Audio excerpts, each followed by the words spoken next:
All right, good afternoon. Again, my name is Evan Winkler, a plan examiner here at the City of St. Louis. This is the Board of Adjustment meeting for February 26, 2025. Um, a quick announcement, an exciting announcement is that as of February 12th, the City Planning Commission adopted a new strategic land use plan. So it's kind of our official vision, the community's official vision of how and where they want the city to go in the coming years. So on the tail of that, there will be, we are currently working towards a new zoning code. Again, there will be community input opportunities, and it's an exciting time to be part of the city. But with that, the planning department always gives a memo for Board of Adjustment hearings that kind of explains how the land use is affected with the strategic land use plan. So I wanted to make sure the board understood kind of the structure of the new memo and how that relates to the hearing today. So if the board has a memo in front of them, the first paragraph is kind of explaining what the purpose of the memo is, as well as what the components of that memo will be. So it always will reference the strategic land use plan, as well as relevant neighborhood plans and any topical plans that have been adopted by the Planning Commission. The second paragraph kind of explains the adoption, which took place on February 12th for the new strategic land use plan. Then there will be a paragraph about the appeal, which will be similar to how I explain what the appeal is. Then there's a plan compliance section, and that will be the section that references any specific plans or neighborhood plans that exist in this area. Then there will be some information about the 2005 strategic land use plan, which is what you're familiar with hearing, phrases like neighborhood preservation area and so forth. And it'll explain how the appeal either is in keeping or not in keeping or doesn't apply to the 2005 strategic land use plan. And then there will also be an additional section that explains how the new 2025 strategic land use plan aligns with the appeal. And so in this section, you'll start to see some new language as it relates to the new kind of areas that were designated by the plan. For example, one of them is medium intensity neighborhood. So, and then finally, there will be findings that explain exactly what, if it is in keeping or not in keeping, or doesn't apply to the city's comprehensive plan. And then I guess just as another little note, this is the current format is for the interim period from when applicants made their application and appealed up until February 12th, when the new strategic land use plan was adopted. For appeals and applications after that date, the planning department will just be referencing the new strategic land use plan. So the board is free to consider these kind of additional contexts as they're weighing their decisions. When we get to applications and appeals that are after February 12th, there'll probably be a new structure, and we'll be explaining that structure, but it'll include more detail and focus on things like project location, as well as uses. And we also have today here with us Miriam and James with the planning department to maybe fill in any gaps that I may have missed, as well as answer any questions that the board may have about the structure of the new memos. And then before we ask them questions, I do also want to mention that because this process is adding kind of new context to what the appellant may have been aware of or may not have been aware of before they made their appeal. I just want to remind the board about the rules and regulations as it relates to somebody who might want to continue their appeal. So if an appellant, understanding this new context, wishes to continue their appeal, they can do so orally to the board today, stating the reason for the request. And then anyone who's opposed to a continuance is permitted to give testimony. And then the board shall consider that request, and it would require a vote of 4 members to continue the application. So with that, Are there any questions from the board?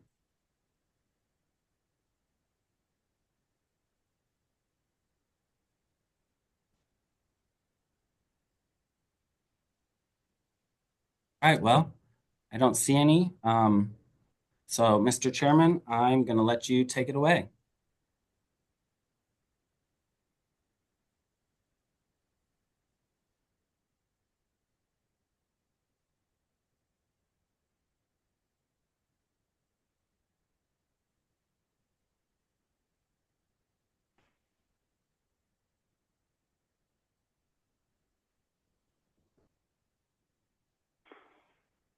There we go. Good afternoon. The Board of Adjustment is now in session. My name is Anthony Robinson, and I will be chairing today's board meeting. Attending today's virtual meeting are board members Irene Saul, Mona Parsley, Mel DeSimone, and Joe Klitzing. Also in attendance for the city is Mary Hart Burton, Zoning Administrator for the city, Evan Winkler, Community Development Planner for the city, who will represent the city in the cases we are hearing today, and Catherine Neiman, Zoning Plan Examiner, Andrea Gutierrez, Lead Zoning Specialist. Our court reporter for the board is Archer Mellon.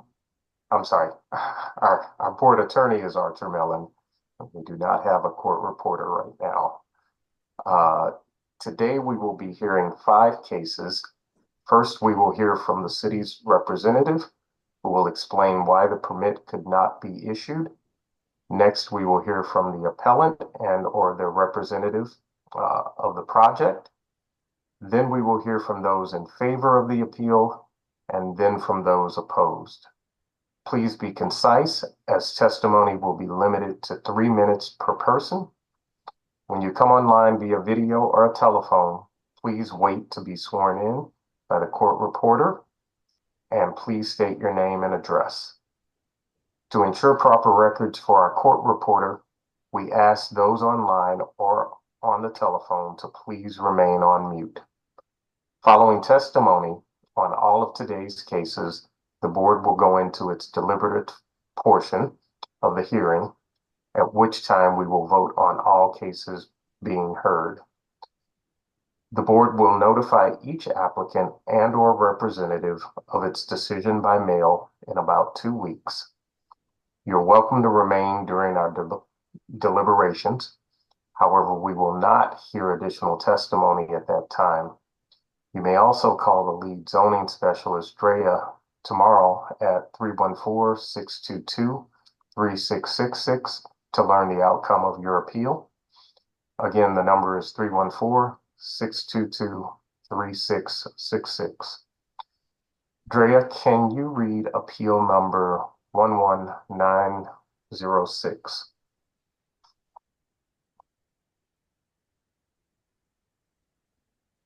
Appeal number 11906, 700 Holly Hills Avenue. If you could please raise your right hand. Do you solemnly swear the testimony you're about to give is the truth and nothing but the truth, so help you God? I do. Good afternoon, board members. My name is Evan Winkler, Community Development Planner for the City of St. Louis, and I'll be representing the Building Commissioner. I'm here to present evidence of an appeal to make interior and exterior alterations for a mixed-use building and single-family dwelling zoning only at 700 Holly Hills Avenue. I'd like to present as evidence for this case photos and aerials of the said property, plans for the project, and a certified copy of the City of St. Louis zoning ordinance. The basis for denial of Garcia Construction, care of Mark Mangapora, concerning the building commissioner's refusal to issue a building permit, authorizing the petitioner to make interior and exterior alterations for a mixed-use building and single-family dwelling per plan zoning only at 700 Holly Hills Avenue in City Block number 2966.00 is as follows. The present zoning for this address is Zone B, 2-family dwelling district. The intent of the applicable zoning provisions are to prohibit locations and uses of buildings or structures and uses of land that are incompatible with the type of development plan for specified zoning districts in the city. The applicable zoning code provisions are section 26.68.010, uses prohibited. No structure or land shall be used for use other than those permitted in the district in which such premises are located, unless such use is permitted by other provisions of the zoning code. Also, section 26.16.020, structures prohibited. No structure shall be erected, placed, enlarged, or structurally altered, unless such action shall make the premises upon which it shall stand conform to the regulations of the district in which the premises are located, unless authorized by the provisions of the zoning code. Also, section 26.24.020 and/or 26.24.025, use regulations and conditional uses of the B two-family dwelling district do not allow the petitioner's proposal as stated above. And then section 26.24.050, front yard, which takes you to 26.20.060, front yard.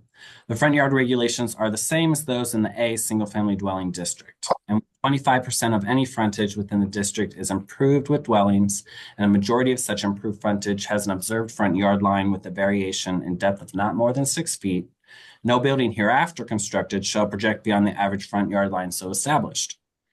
Except that in no event shall the front yard line be greater than 50 feet. In all other cases, there shall be a front yard line of not less than 25 feet. And then through lots shall have a front yard on each street in accordance with this section. On corner lots, the frontage shall be on that side of a street on which the interior lots have been platted. No accessory buildings shall project beyond such front yard. Also, section 26.24.070, rear yard, which takes you to 26.20.080, rear yard. The rear yard regulations are the same as those in the A single-family dwelling district. There shall be a rear yard of not less than 25 feet in depth. And then finally, section 26.24.080A, density population. Single-family dwellings shall have a lot area of not less than 4,000 square feet, except that lots of record prior to the effective date of Ordinance 45309 may be used for one single-family dwelling, provided the yard regulations of this section are complied with. Other dwellings, except as provided in section 26.24.020C, shall have a lot area of not less than 2,500 square feet for each dwelling unit. Evidence of lawful nonconformity has not been presented. So that was a lot to say, maybe a few things, but in summary, this building permit is to renovate an existing mixed-use building and then also construct a single-family dwelling at the rear of the property in the B two-family dwelling district. A use variance is required. Mixed-use buildings are not a permitted use in this district. The mixed-use facility would have a white box first floor, and then on the second floor, there will be a dwelling. An area variance is required for the front yard setback of the single-family dwelling at the rear of the property. Because our code assumes that a single family would adhere to the front yard setback, which is the observed front line, that's approximately 14 feet from the front property line, but this single family dwelling is set back 84 feet, 11 3/4 inch. And then a second area variance is required for the rear yard setback of the single family dwelling at the rear of the property. There's a required 25-foot rear yard setback for single family dwellings, and this would be set about 1.5 feet from the rear property line. And then finally, an area variance is required for the density population. For single family dwellings, you would need a total of 8,000 square feet, is 4,000 per each single family dwelling that exists. And this parcel is only 6,247 square feet. The Planning and Urban Design Agency states that there is no adopted neighborhood plan covering this location. However, the 2005 Strategic Land Use Plan states that this is in a neighborhood preservation area. The granting of variance is in keeping with the neighborhood preservation area's intent to promote quality rehabilitation that is sensitive to the character of existing residences. Then the 2025 Strategic Land Use Plan states that this site's located in a medium intensity neighborhood of the Strategic Land Use Plan, and a granting of the variance would be in keeping with the designation's intent to support many types of housing and limited commercial uses, including smaller retail and offices in corner commercial spaces. So the planning staff finds that the request of appeal number 11906 is in keeping with the city's comprehensive plan. Are there any questions from the board?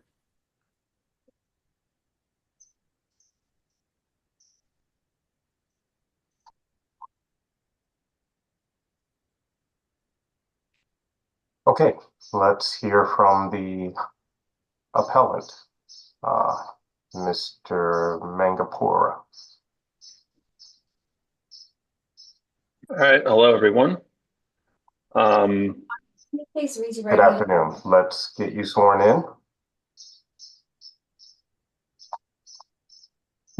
Affirm to tell the truth, the whole truth, and nothing but the truth. So help you God. I do. Okay, and then if you could state your name and mailing address for the record.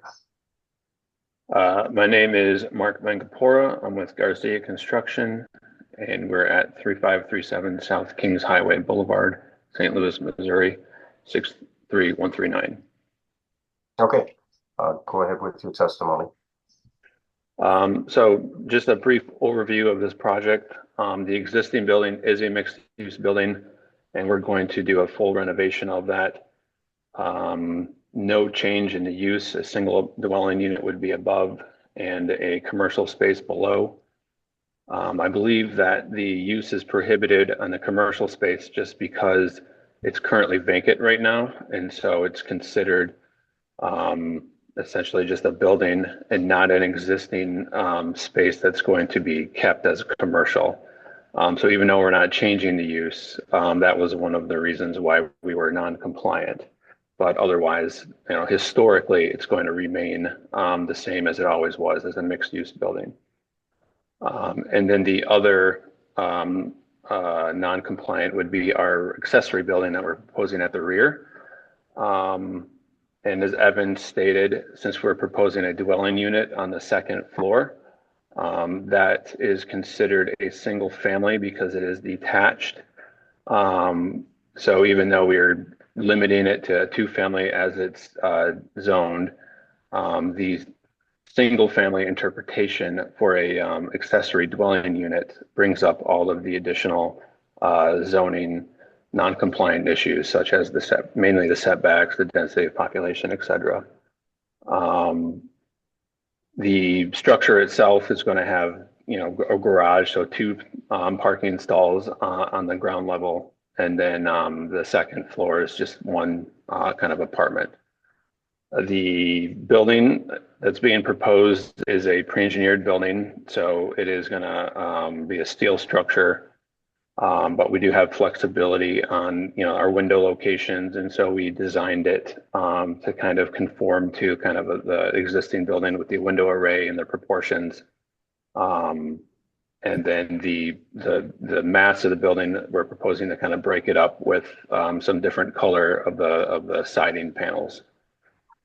And then as far as the dwelling unit above we're not planning any short-term rentals. And the owner is also at this meeting too, who could speak specifically on the plan for the actual use of the dwelling units. But there is either long-term lease planned or personal use as well in terms of the inhabitants for both departments. I think that covers the kind of overall description of what we're proposing. So if there's any additional questions, I'd be happy to answer those. Mark, is one of the spaces in the garage designated for the apartment above? Yeah, there's two parking spots, and so each one would be per dwelling unit. Okay.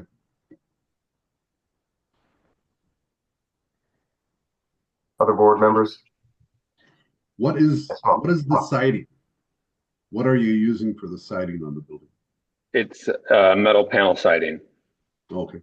It's kind of part of the all-in-one kind of pre-engineered building system. So we have options on colors and some profiles, but the roof and the walls would be metal panels. Okay. And just to be clear, Mark, there's not going to be any intention to sell off that rear building down the road. No, it would stay a single lot or property.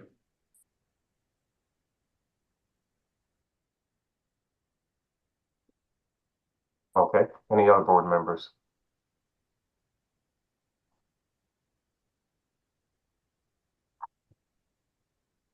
Thanks, Mark. Is there anyone here to testify in favor of this appeal? Alderwoman Schweitzer. Thank you so much to members of the board. This is in 700 Holly Hills on a street that has. Alderwoman, I need to get you sworn in. Okay, ready. Swear that the testimony you're about to give is the truth and whole truth, and so help you God. I do. Okay. And then if you could state your name and mailing address for the record. Sure. Ann Schweitzer, 4063 Haven Street. This project is a mixed-use building, as was explained, in the Carondelet neighborhood. This is a project that has the support of both the Carondelet Neighborhood Association and the Carondelet Community Betterment Federation. And I've seen the plans, and I think that it'll be a good project for a storefront that needs new life. So thank you so much for letting me speak today. Thank you. Any board members have any questions?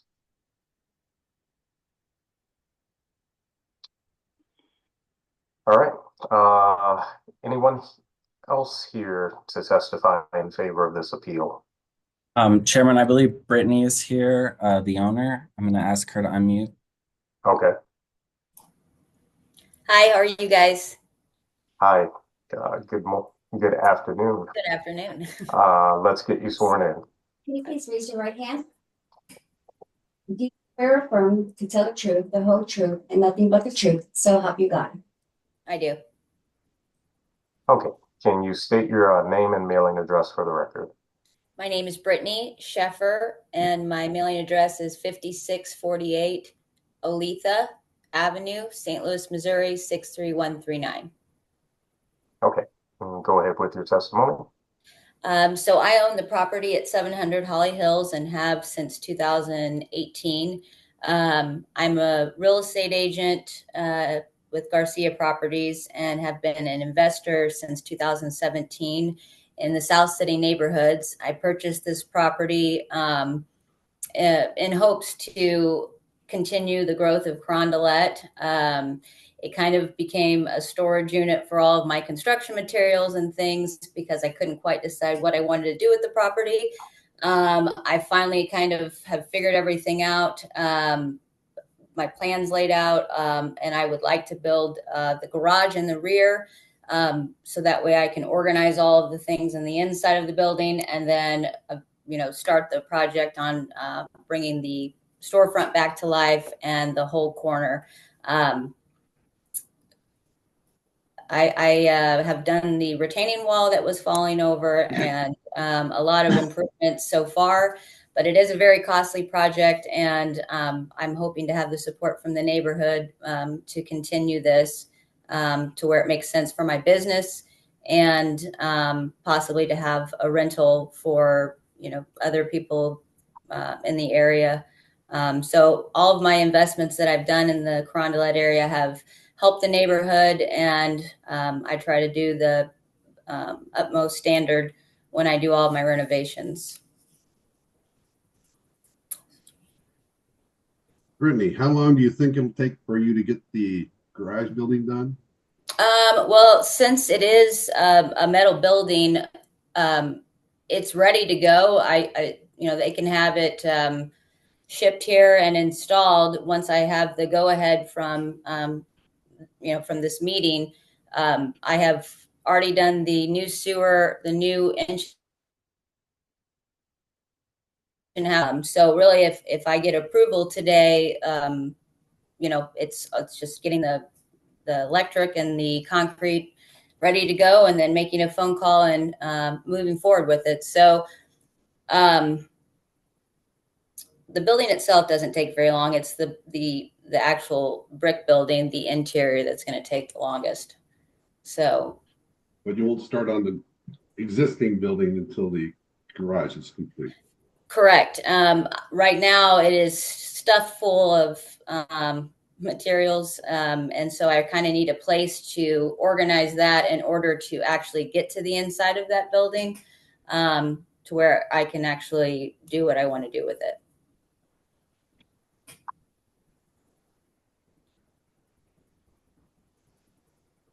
Yes, So ma'am. what are you going to do with this stuff in the inside of the building so you can get started? Do you have a place for it? Say that again? What are you going to do with the stuff inside the primary building in order to get started? Are you going to build a garage first so you can put everything over there? Correct. That's what I would like to do. Yes. Okay, thank you. Okay. Any other board members have questions?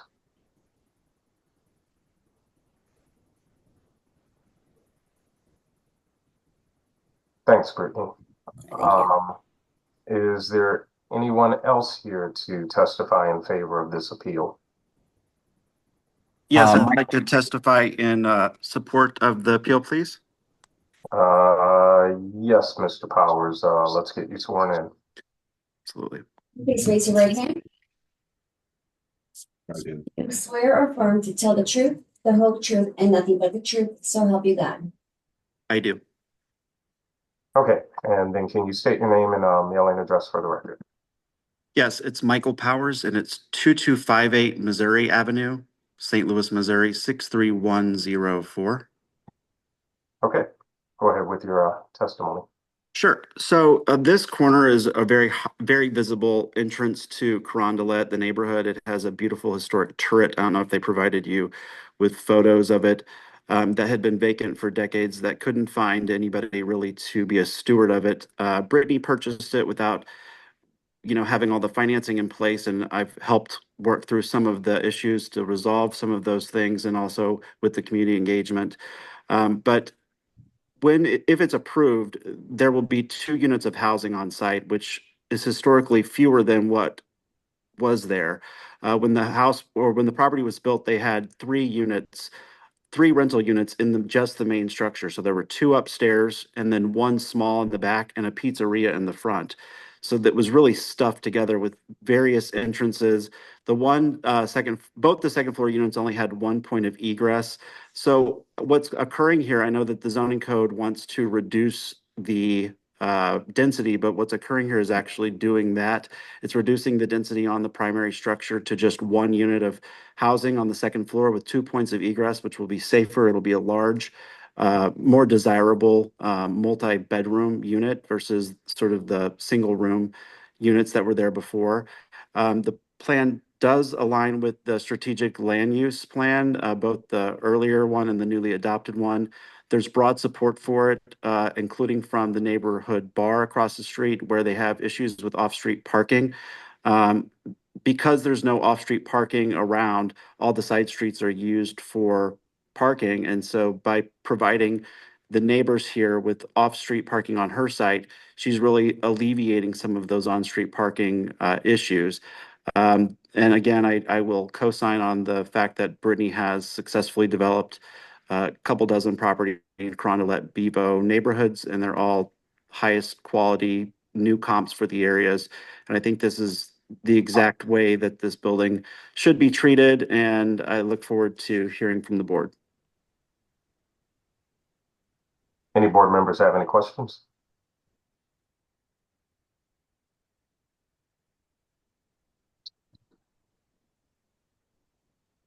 Okay, is there anyone else here in favor of this appeal?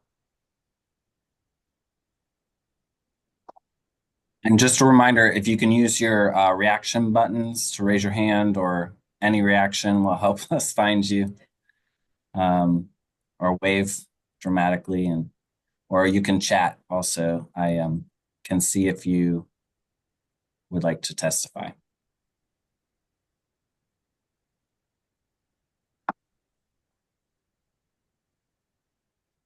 Okay, is there anyone here in opposition of this appeal?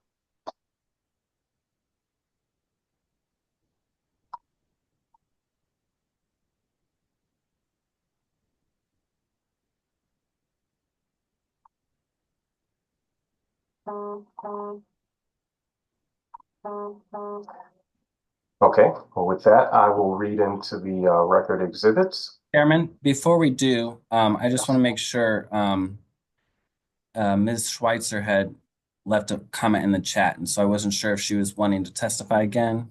Can we unmute you? Yeah. No. Okay. Oh. All right. Never mind.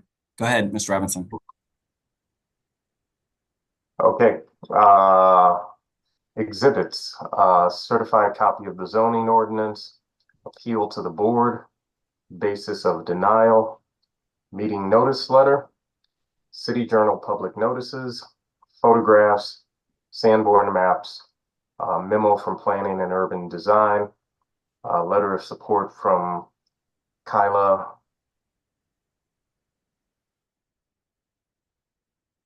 Public Association, and a letter of support from Alderwoman Schweitzer.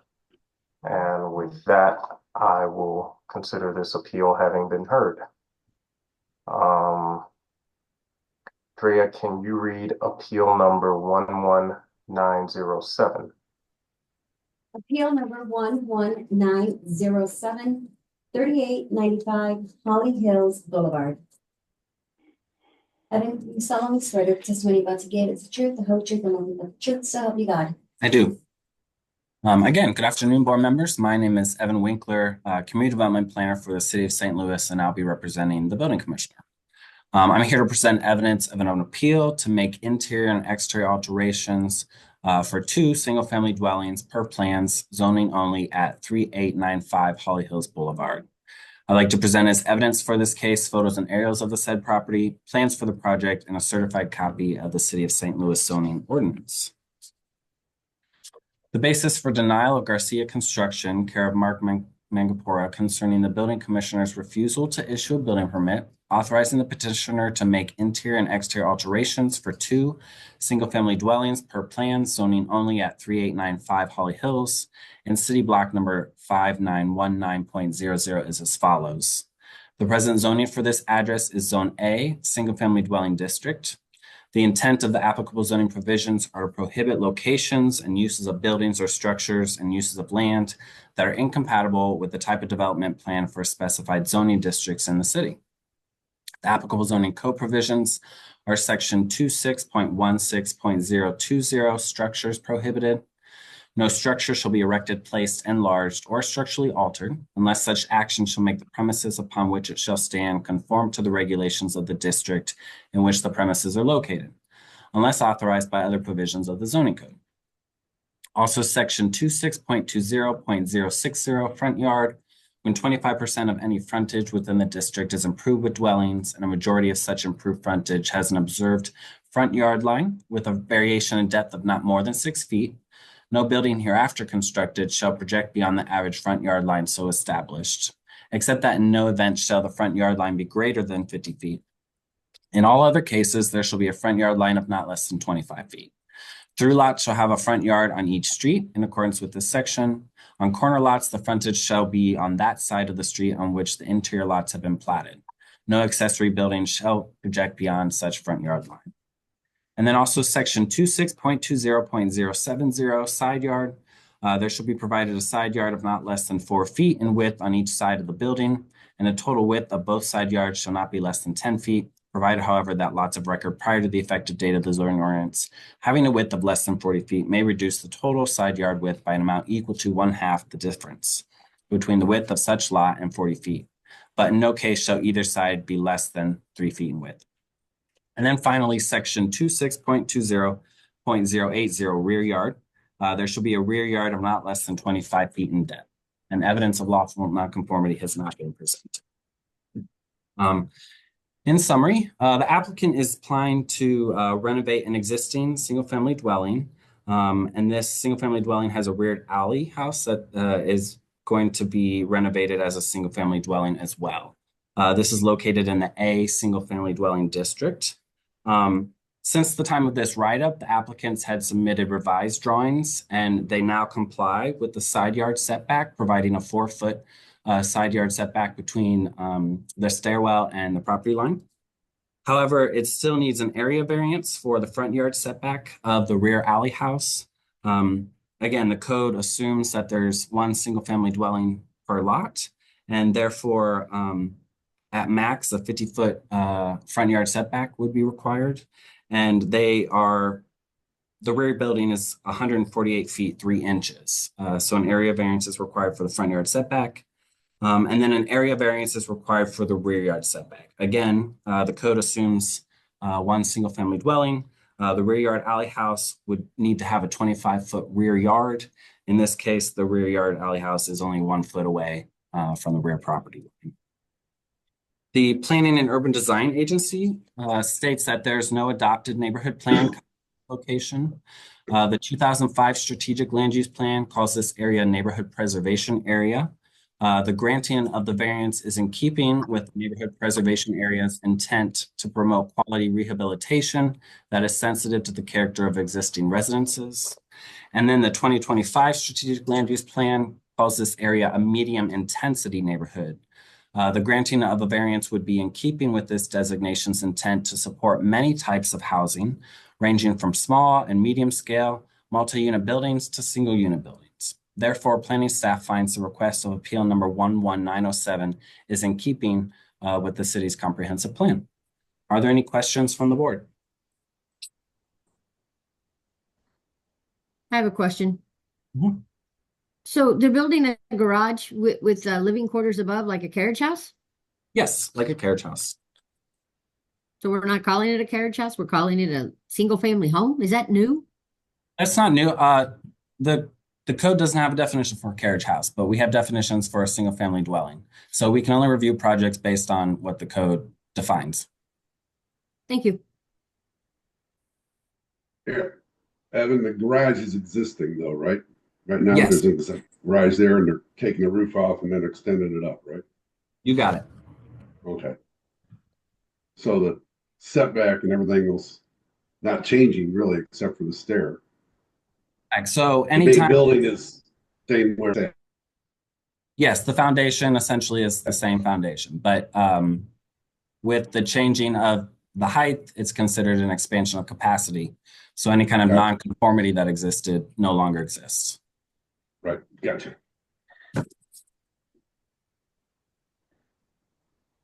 Board members?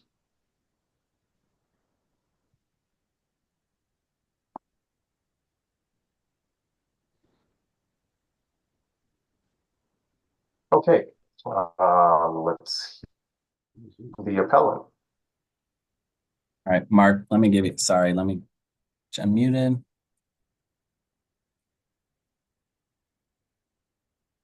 Okay, I'm here. Mark, can you please? Okay, Mr. Mangapore, let's get you sworn in again. You swear or affirm to tell the truth, the whole truth, and nothing but the truth, so help you God. Yes, I do. Okay, and again, state your name and mailing address for the record. This is Mark Mangapora. I'm with Garcia Construction at 3537 South Kings Highway Boulevard, St. Louis, Missouri, 63139. Okay, and go ahead. As it was presented, the zoning issues that we're dealing with here are very similar to our previous project at 700 Holly Hills, where we are proposing an accessory dwelling unit. It is an existing garage that currently has an attic space, and we are essentially proposing to put a dwelling unit within that attic space. In order to get the proper ceiling height for that dwelling unit, we are reconstructing the roof, but we are doing it in a manner where it is kind of, maintaining that attic space look, that story and a half structure. And we were designing it to be very complementary to the main existing house with the materials, the windows, and the dormers that are being proposed. We did amend the exterior stair, so it is not having that slight encroachment on that side setback. We did explore kind of keeping the stair within the structure, but given the minimal footprint of the garage and the location of the existing door on the ground level, it just really didn't allow for room to provide the required egress and exiting out of the dwelling unit. And then the location of the exterior stair kind of made this sense where it's proposed on that side elevation to the rear yard. The rest of the existing masonry garage is kind of being maintained. We're replacing the existing windows and doors to kind of match what was there in terms of the proportion. and the type of window. And then just a quick overview on the proposed renovation of the existing house. It is exterior and interior alterations, but we are not proposing any addition to expand the footprint of the house. There is a screened porch on the front corner, the southeast corner, I believe, it's just an aluminum black frame porch that we are proposing to enclose and make that part of the house in terms of adding a kind of a bathroom and closet suite off one of the bedrooms there. And the materiality for that would match the rest of the house in terms of a painted wood board and panel that will apply to the existing dormer as well. And then, there's going to be a roof replacement, and we're going to propose a complementary material to the roof. We're looking at a synthetic slate material right now. And replacing all of the windows and kind of match the character of the existing house and the neighborhood with the replacement windows.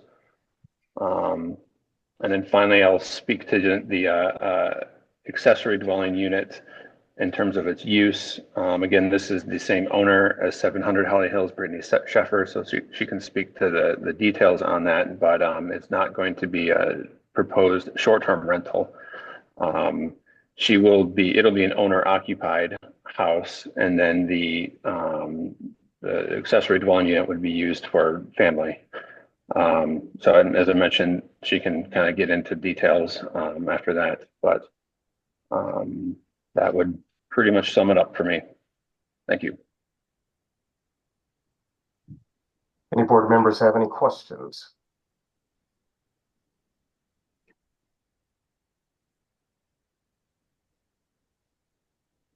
Okay.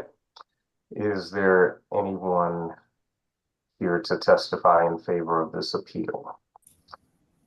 Brittany, Yes. and let's get you sworn in again. Okay. Swear and affirm to tell the truth, the whole truth, and nothing but the truth. So help you God. I do. Okay, and can you state your name and mailing address again for the record? My name is Brittany Sheffer. Mailing address is 5648 Oletha Avenue, St. Louis, Missouri, 63139. Okay, go ahead. Okay, let me just pull up all right. Okay, so in the case of 3895 Holly Hills Boulevard, I have been working on this full historic renovation that I know is going to take at least 8 to 10 months at the cost around $400,000. This will be where my son and I end up moving after the completion of this project. We have heard some neighborhood concerns, and I would like to address them. Many of the concerns do not relate to the zoning, but I want to testify the findings and facts and hardship in this case. First, what is not planned, I do not plan on painting the exterior of the brick. This was only considered after fully analyzing the condition of the bricks and desire to replace a deteriorated screened-in porch matching it. The new brick was almost impossible, hence why I would like to take the brick off of the garage so that way I can add it onto the addition that I would like to have. So no painting of the brick. That was never in the scope of plans. The use of the second floor of the carriage house was never used. I had no plans of ever using it as a rental or an Airbnb or anything like that. I have out-of-state family that come to visit me frequently, and I was kind of making that for them, if they wanted to stay longer, and I didn't want to have them in my house. So the other confusion is people have been saying that I'm putting on a metal roof. I have never once thought about putting a metal roof on that house or garage. I think people are getting the 700 Holly Hills and the 3895 Holly Hills confused, which is understandable, but I'm trying to clarify all of that today. The encroachments into the side yard, the project will not include any encroachments into the side yard or rear or front. The encroachment that we did have with the stairs was over, I think, maybe 5 inches, and we have since corrected that. The existing garage has a second floor on it, but it's not really habitable. And the fact that there is active roof leaking, that has to come off anyway. So at that point, since I'm completely renovating the house from the inside out, new electric, new plumbing, new water service, I mean, you name it, it's going to be done. This is the time to add, if I want to have a second dwelling, now is the time to do it. I've worked really hard with Garcia Construction to come up with some very unique plans for the garage, for the house, to really go above and beyond for the neighborhood, for myself, for my family. So it's a little bit concerning that people have such wrong information on what I'm trying to do. I've always wanted to live in this area. And the fact that this house, I was able to purchase it. And so I've been really excited about the whole project. And I really hope that the neighbors understand that I am not trying to sell it. I'm not trying to flip it. This is going to be my dream home. And we are super excited about it. And I hope that this clears up any confusion that has been going on. And then I guess the last thing I'll just say, let's see. Well, I mean, that's pretty much it. I promise to everybody that this renovation will be top notch. There will be no if, ands, or buts. It's going to completely improve the interior, exterior. And since I've purchased the property, which has been vacant for many years and dilapidated and overgrown landscaping, trash in the yard, you name it, just really brought down the neighborhood. I have since cleaned it up on the outside, taken down the overgrown landscaping, cleaned up interior, exterior. So that way, while I'm working on this project, the neighbors don't have to look at all the junk in the yard or see just a mess everywhere. So I'm doing my best. I'm trying. I keep up with the yard. I keep up with my leaves. I'm sorry I couldn't put up the Christmas lights, but I don't have any power yet. So I am working on it. And I promise that when I'm finished, you guys will all be very happy.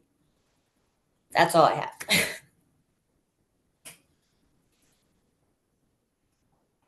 Any board members have any questions?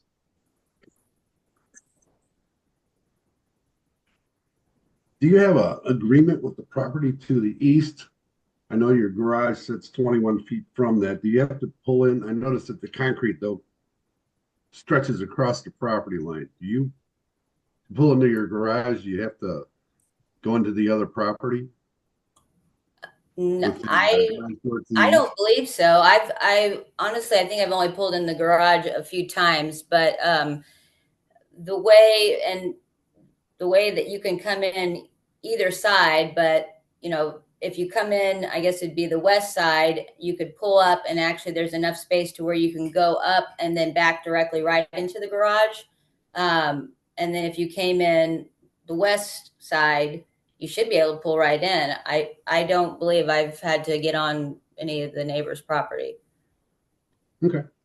But I mean, if I have, it was either because I was trying to maneuver something, but yeah, that's not an issue.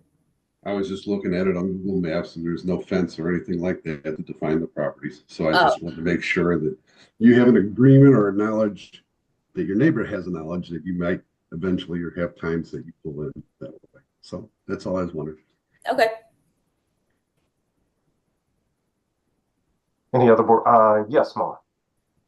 I had just one quick question.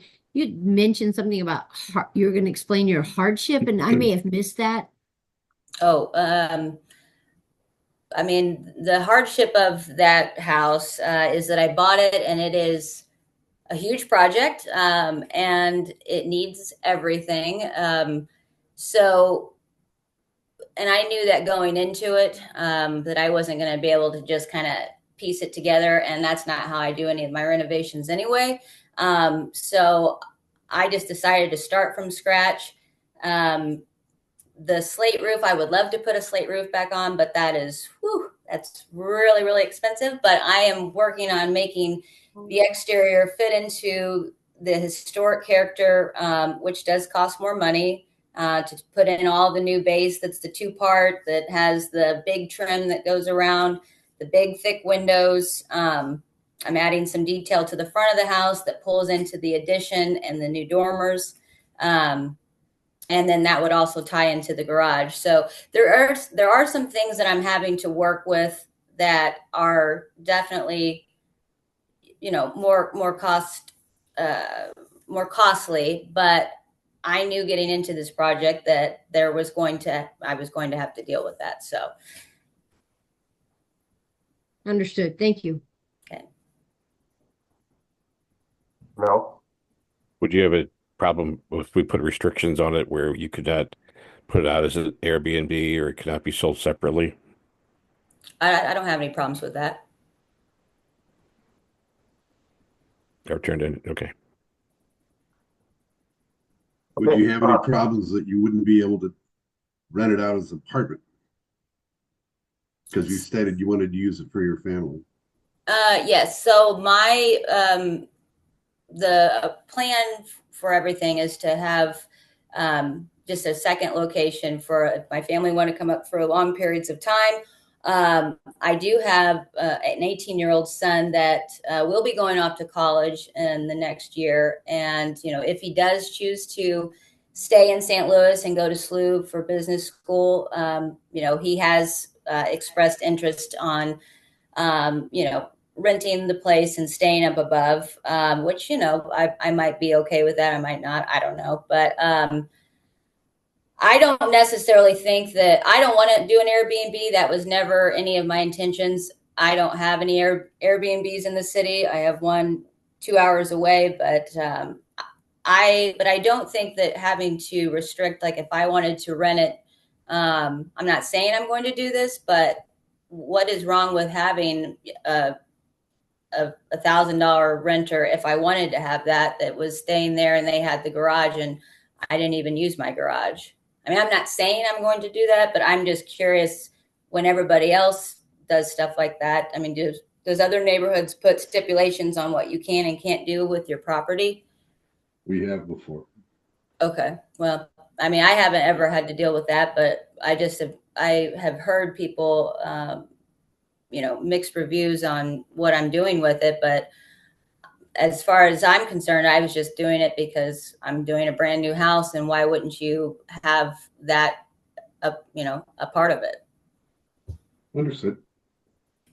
I think part of it Hold on is just a second for me, Mona. Mary. Thank you, Chairman Robinson. I just want to take this opportunity to remind the board that short-term rentals are no longer under the zoning purview. There has been new legislation passed on short-term rentals. They are defined differently.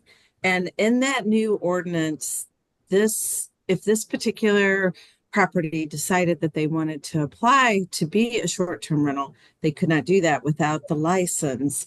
And then they would be required, because they're in the single family zoning district, to go to a conditional use hearing, not the Board of Adjustment. So it would not be my advice that the board consider any type of conditions regarding short-term rentals now that they are a newly defined use in the zoning code and they are regulated over in Chapter 25 of the building code. good to know. That's very new. So Okay. Thank you. Thank you, Mary. Okay, Mona. No, I was going to make a statement about short-term rental because Brittany made a statement about short-term rental as part of her testimony. So that, I think, is where the board was coming from, was from your statement, Brittany. Oh, okay. And that was just 100% of where my brain was going. Sure. Was from your statement. Okay. Nothing else. Okay. Yeah, sure. No problem. This whole process has been very confusing and a lot of people have been very upset with me, and it's been upsetting that people have been so upset that all I'm trying to do is just make this house better. And I'm so excited to be a part of the neighborhood, but it's Mhm. flustering me. So My only concern is if you're renting it out, you're giving a parking space because that is, 1-to-1 is what the city code is at this Right. time. I mean, who knows what it's going to be down the road? right, But sure. right now it's 1-to-1. Yeah, sure. Understood. Okay, thank you. Yeah. Okay, any other board members have any questions?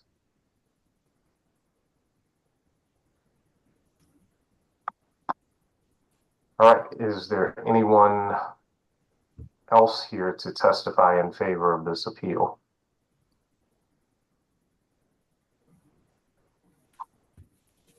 Michael is with us. Michael Powers. Yes, I'm unmuted. Okay, Mr. Powers, let's get you sworn in again. Raise your right hand. Okay, Swear or affirm to tell the truth, the whole truth, and nothing but the truth, so help you God. I do. Okay, and state your name and mailing address for the record. It's Michael Powers. It's 2258 Missouri Avenue, St. Louis, Missouri, 63104.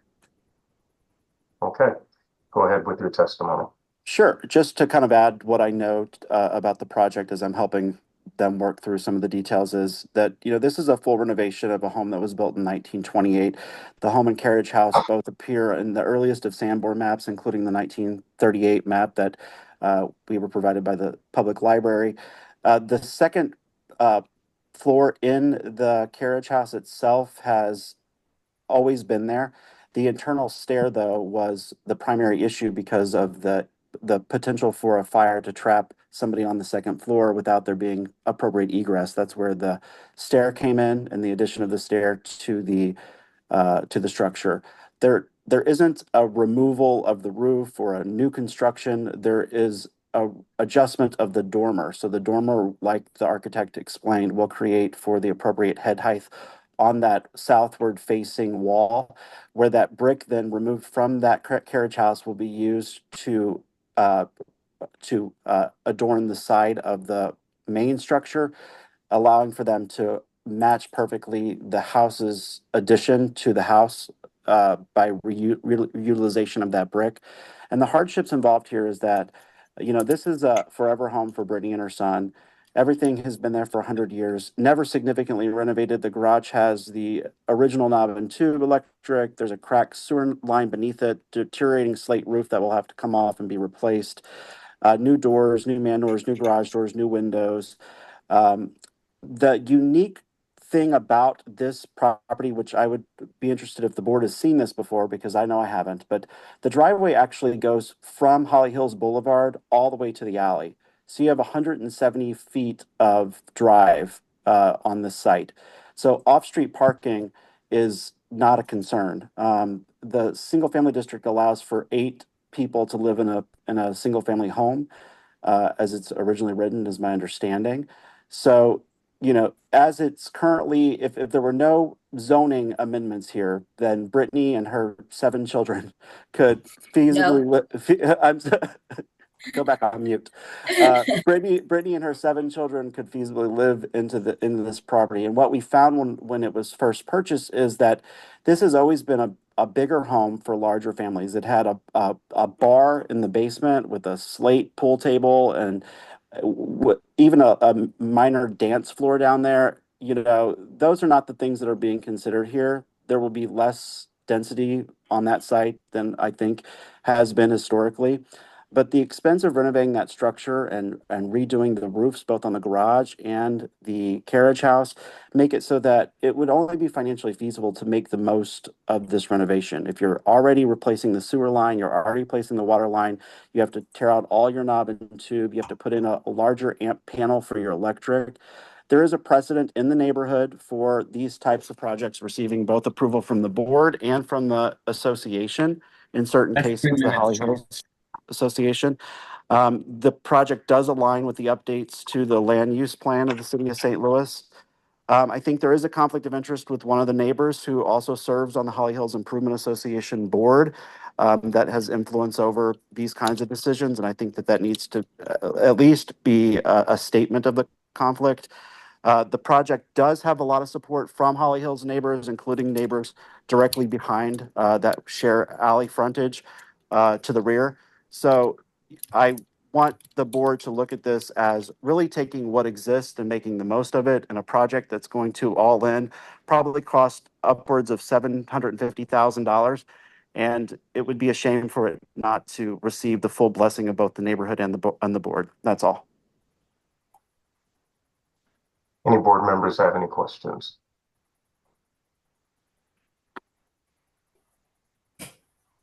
Thank you, Michael. It's possible I could share my screen. Brittany. Oh, sorry. Sorry. Oh. Go ahead. Oh, I was just going to ask, but I just saw a message. I was just going to share my screen to show what the architectural drawings of what the garage would look like if people were okay with it, and then what the exterior front of the house is going to look like, just to kind of show what I'm trying to do here. So the board actually has those drawings. So okay, that would not be necessary. Okay. Anyone else here to testify in favor of this appeal?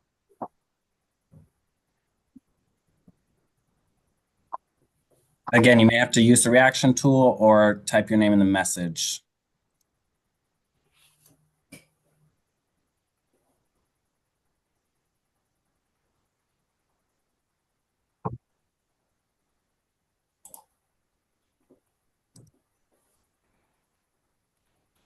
Okay, is there anyone here to testify in opposition to this appeal?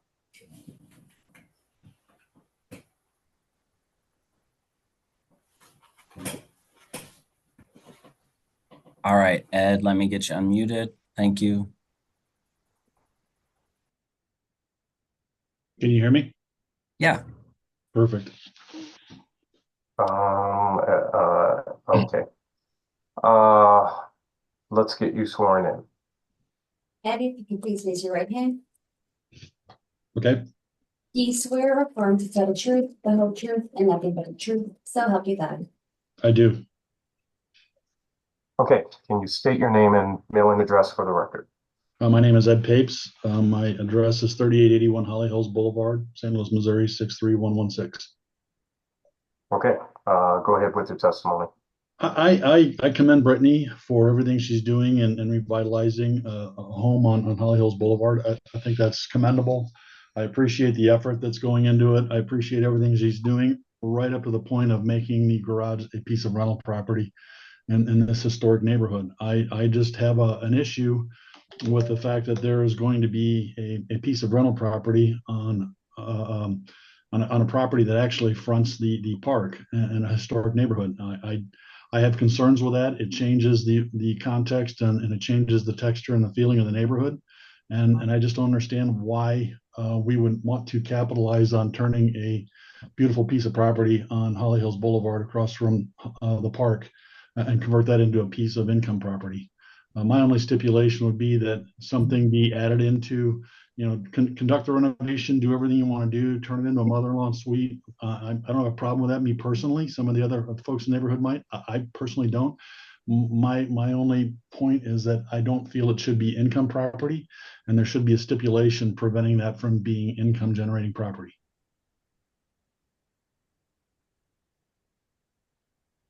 Okay. Any board members have any questions?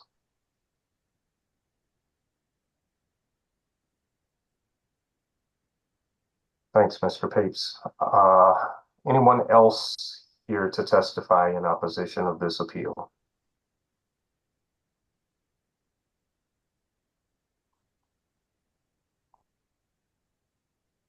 I briefly turned off the mute for everyone because I don't believe phone numbers are permitted to say anything, and I don't necessarily know if some of the phone numbers are here to testify in opposition. So if you are here and you're calling by phone, It's *6 to unmute yourself. Please identify yourself so we can get you sworn in and you can testify in opposition. Hi, it's Jamie Miller on the phone.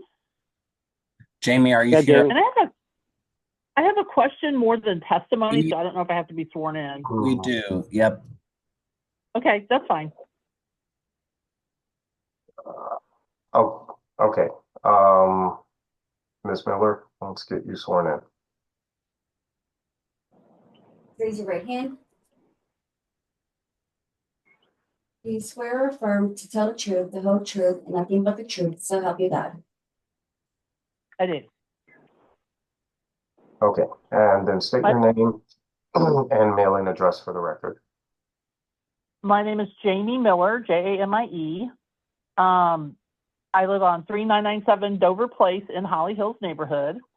And I just got alerted to this hearing about an hour before it started. So I'm not been able to do a lot of research, but I did have a question regarding that. The homeowner bought the property in her company name and not her name. And I don't know enough about real estate to know, like, what does that mean with regarding the potential sale and or rental of that that garage part?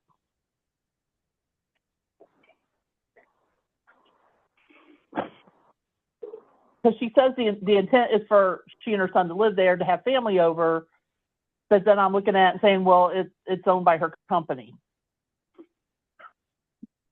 and it's listed on her site as potential sale. So I think that's where some of the confusion from the neighbors comes from too. Chairman, do you want a response from Brittany? Because we have to unmute her. Yes. Okay, so I buy all of my investment properties, anything that I own, I put it in my LLC. There's no reason for that. I mean, that's just how I do my business. And I mean, I'm not really sure what that has to do with me purchasing the property or what that really matters. But that's just how I've been doing it since 2017. But I'll make I a don't know. comment. I'll make a comment to Miss Miller. Typically, as a real estate investor, she is not living in that home yet.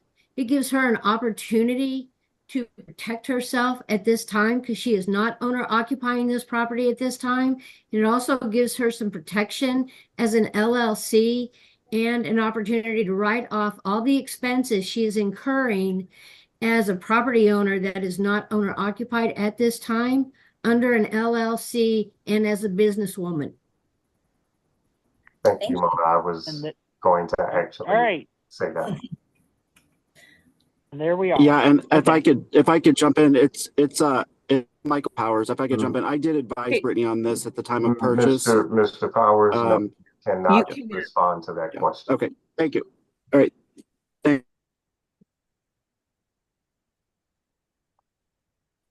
mean, I would go ahead. No, you go ahead, please. I was going to ask if your question was answered. Yes, that does answer my question. So it's giving her protection, which is understandable, but I think it just stirs up feelings like the neighbors worry that, the house is going to get, flipped and put on the market instead with rental property. So I get the concerns on that. So that I just wanted to be more informed on that part. So you do understand that anyone who purchases the property could rehab it and potentially put it back on the market. Oh, sure. I bought a flip property. Okay. But it doesn't have any rental units in it. So that was never a thing. I was never going to rent that house or Sorry, the Brittany, you are not allowed to respond. Thank you. Okay. Not unless I get Sorry.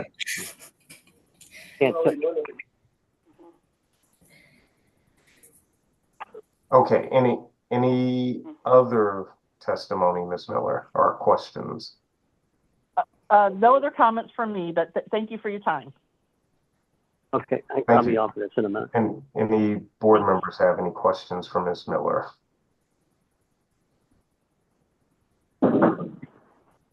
Okay, Mr. Schwint. Yes. Let's get you sworn in. Can you please raise your right hand? Yes, Do you swear or affirm to tell the truth, the whole truth, and nothing but the truth, so help you God? I do.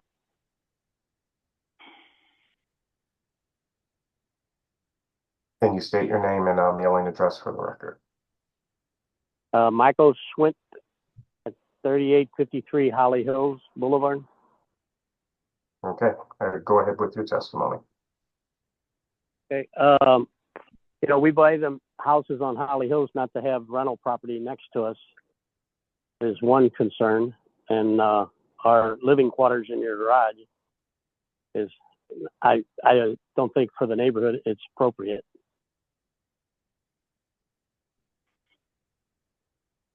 I think it'll take away from our value of our homes.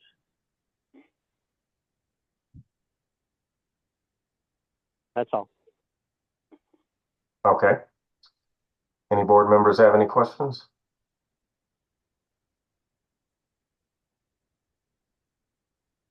Okay.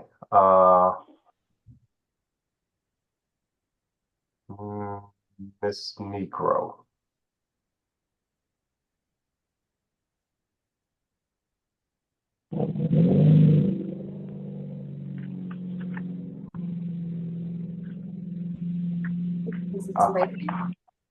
Oh.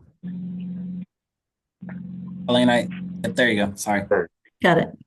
You swear or affirm to tell the truth, the whole truth, and nothing but the truth, so help you God? I do. Okay. And then state your name and mailing address for the record. Colleen Nigro, 6153 Marwinet. And go ahead with your testimony. Similar to Ed, I was excited to hear about all your plans, Brittany, that all your renovations. That looks really awesome. I'm also a neighbor in Holly Hills. I just wanted to maybe refute a few things Michael said about being consistent with the comprehensive plan, and that you would have, you know, that it's consistent in providing multiple different types of residences. Our neighborhood, if you look at the zoning plan, has already been laid out that way. We have multiple streets in our neighborhood that allow the multifamily residents or the two-family residences. And Holly Hills is just not one of them. So it's not like we don't have a good mixture. Our neighborhood actually has a great mixture of different lot sizes. Lot sizes and lot types. So we have the single family residential on certain streets. We have the two-family residential dwelling units on other streets. So I think it's pretty clear, and I would like that to stay consistent. So that's kind of my main opposition. And then just keeping with the character of the neighborhood was another thing Michael said. I feel like it is keeping with the character of the neighborhood for that street, for those streets to remain single family residential. You have Fillmore, Wilmington, and many other streets that, you know, cover the two-family dwelling unit zone. So, and then just one other thing, sorry, Michael, but you said this is very similar to 700 Holly Hills, and it's not. 700 Holly Hills is on a street full of multifamily or two-family dwelling unit zones. This street is not. So that's all I have. Any board members have any questions?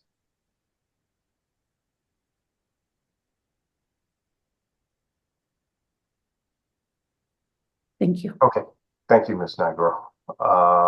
Is there anyone else here to testify in opposition to this appeal? Chairman, I believe Jay Forgash is here. I'm going to ask to unmute.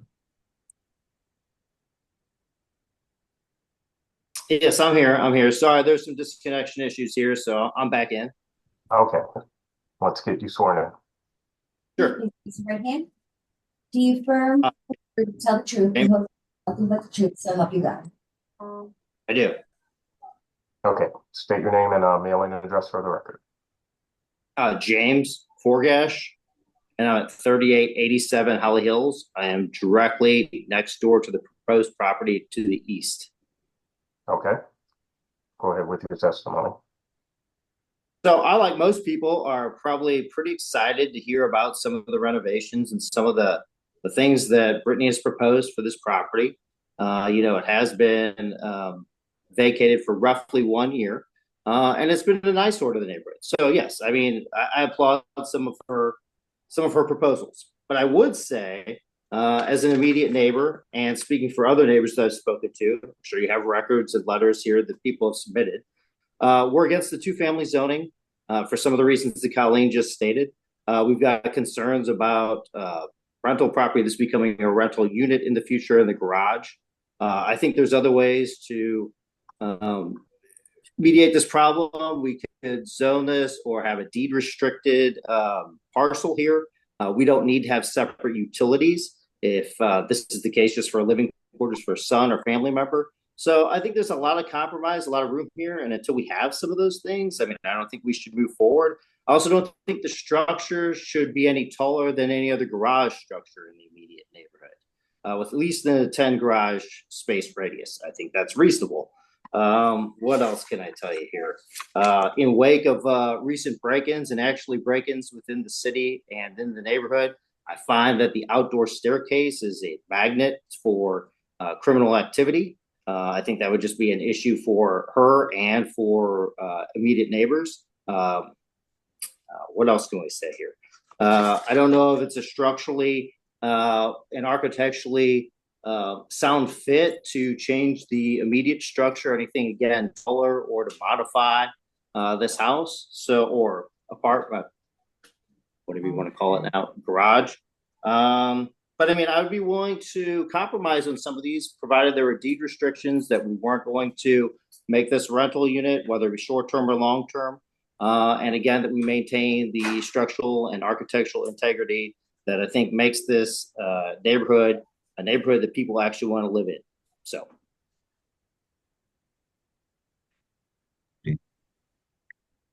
Okay, any board members have any questions?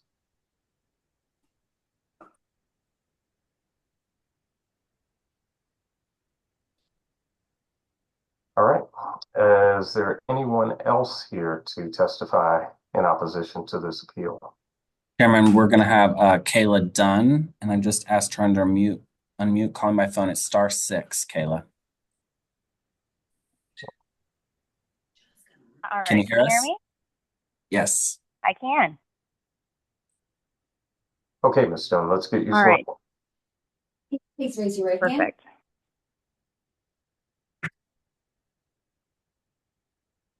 Is it raised? Okay. Okay. Do you swear or affirm to tell the truth, the whole truth, and nothing but the truth, so help you? I do. Okay, Ms. Dunn, can you state your name and mailing address for the record? Kayla Dunn, 4137 Holly Hills Boulevard. Okay, and go ahead with your testimony.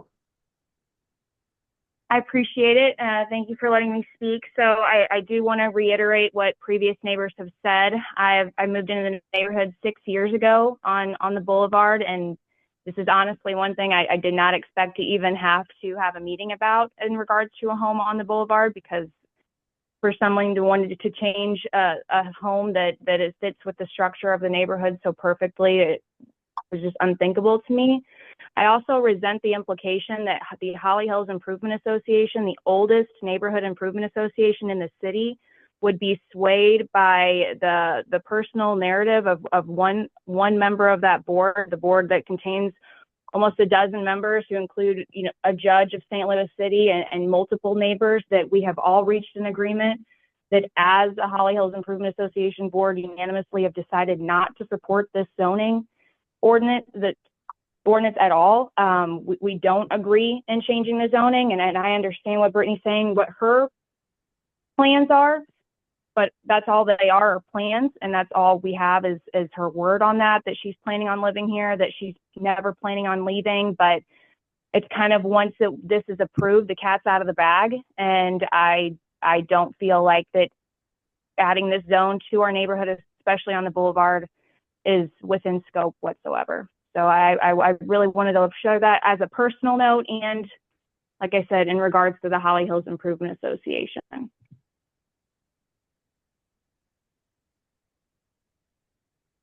Okay, any board members have any questions?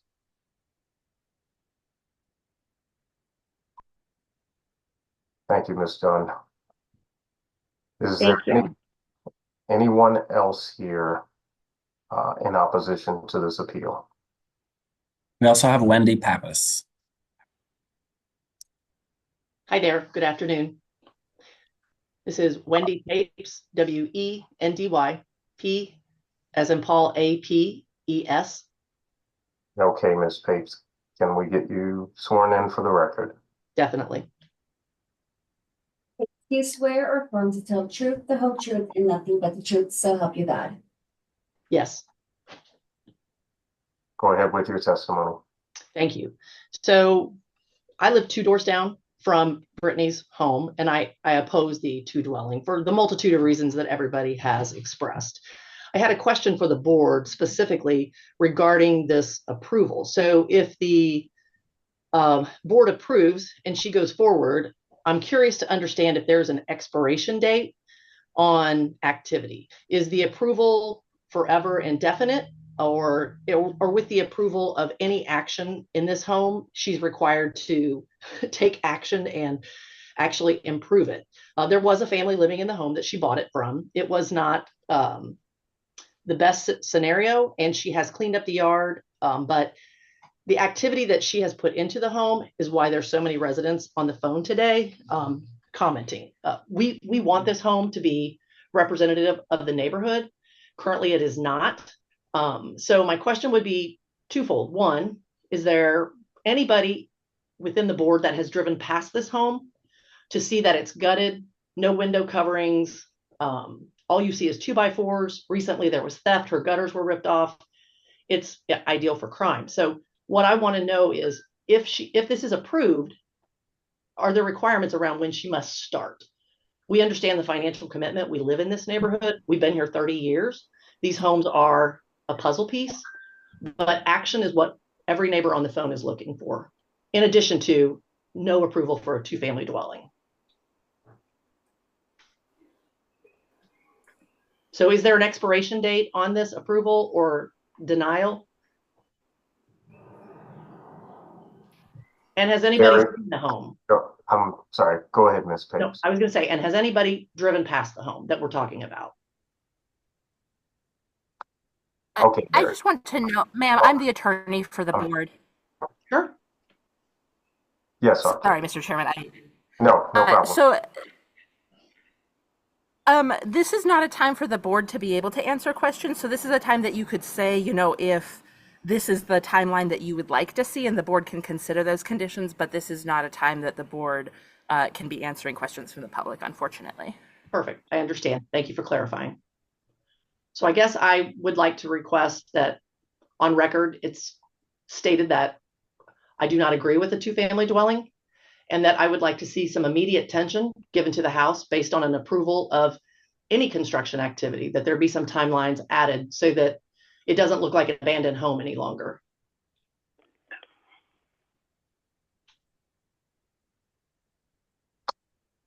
Okay. Board members have any questions?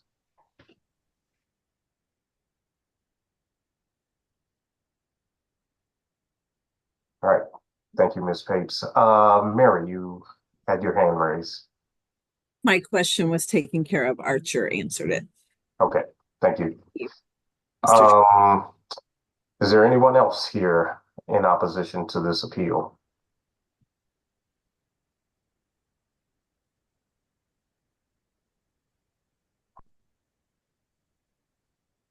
Chairman, I don't see anybody else opposed. The Alderwoman is here. I don't know if she has a comment, maybe neither in favor or opposed, but she may have something to say if she'd like.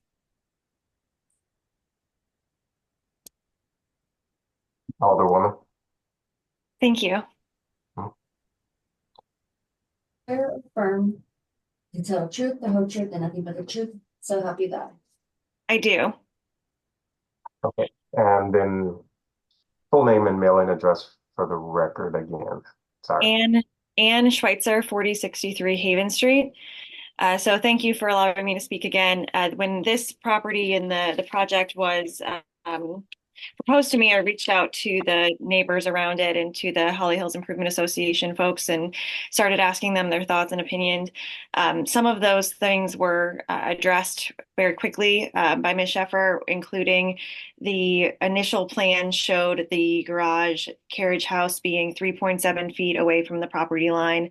And the neighbors were not in favor of that and wanted the full side yard of 4 feet to be what the side yard was. She made that change to make it 4 feet from the property line.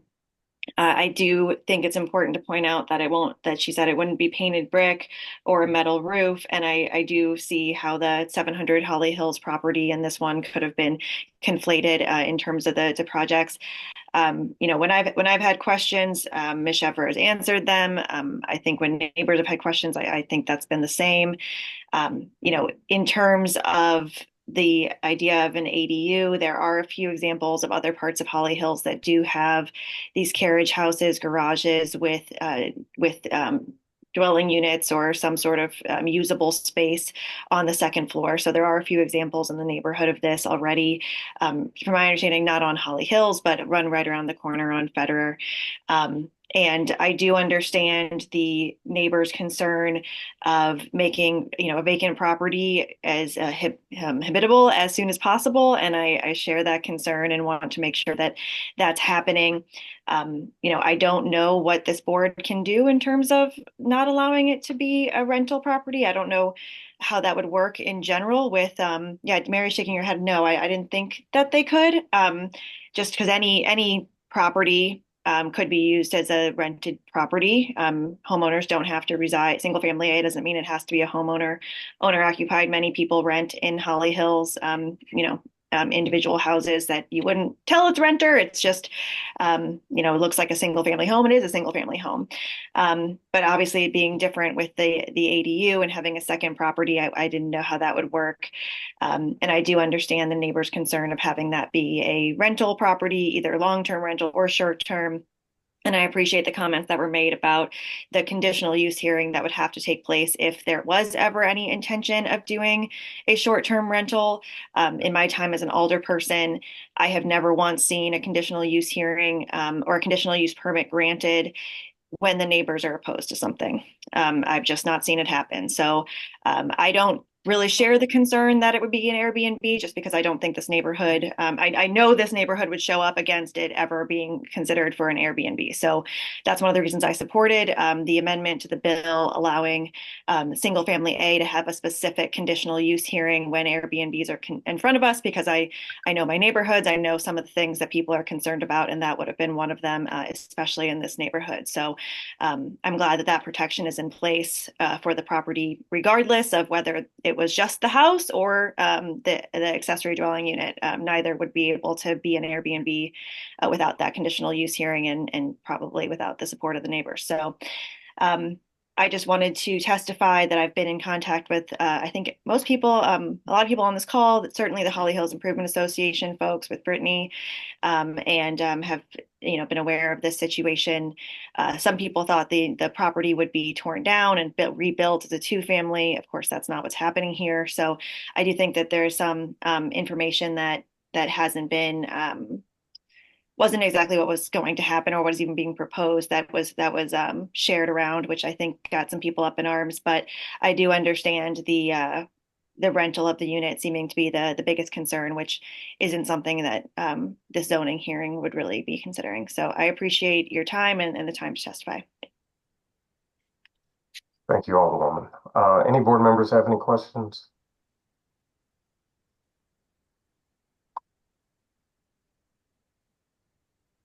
Okay. I'd like to get clarification from Ms. Sheffer. Yes. All right, let's start with, is the building footprint changing in any way on the carriage house? The footprint itself, no. Okay. Uh, it is and was originally built as a carriage house. I'm guessing that's what they called it. I don't know.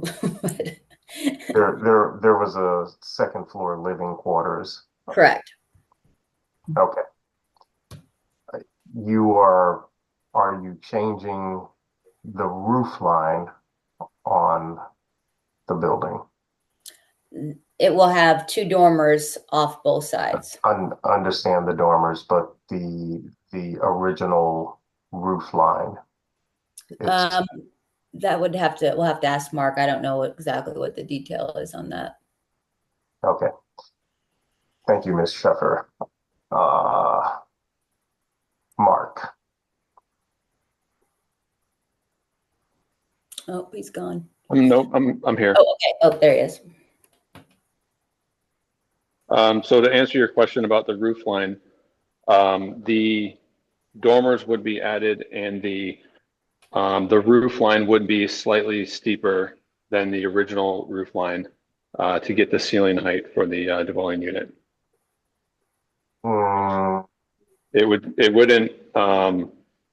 We wouldn't be raising any walls on top of the existing masonry walls. So the rafter plates would remain, but the pitch of the roof would increase slightly. So what's the existing pitch and what would the proposed pitch be? Give me one moment, please.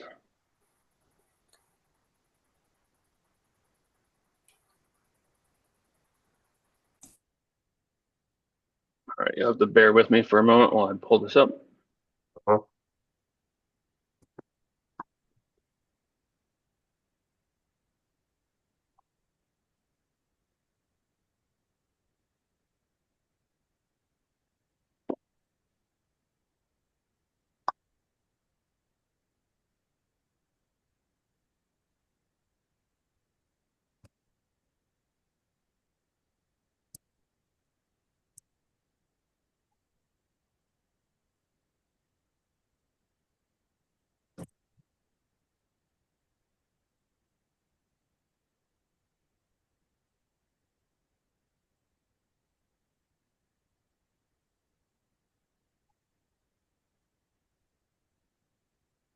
Okay, so the existing pitch is roughly 10 to 12, and the proposed pitch would be roughly 16 to 12.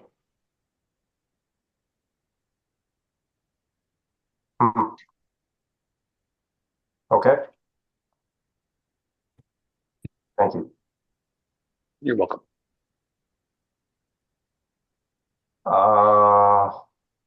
There's a Megan Cotner that has her hand raised. Megan is here to testify in opposition, and she wasn't able to get on earlier when, because of the new muting system. So okay. Questions and you want to finish and then you want to come back to her, it's up to you. No, those were all my questions. So,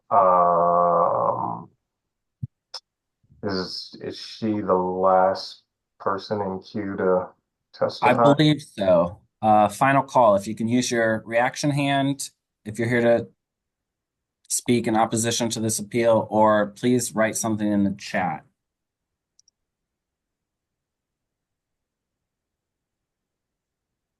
Yes, it appears she's the last one. Okay. Megan, let's get you sworn in. Megan, I've asked, there you go. Raise your right hand.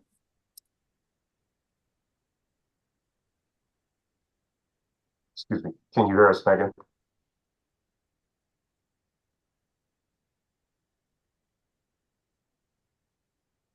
Megan, it looks like you're unmuted, but we can't hear you talking.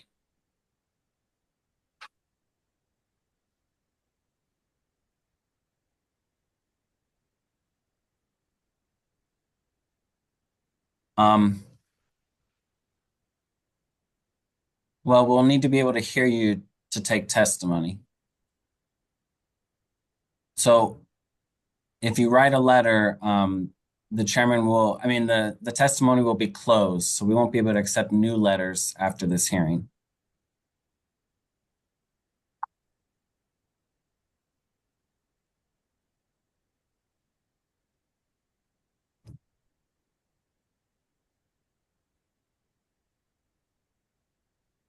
Are you calling in by phone? All right. It looks like she's not going to be able to get in. Okay.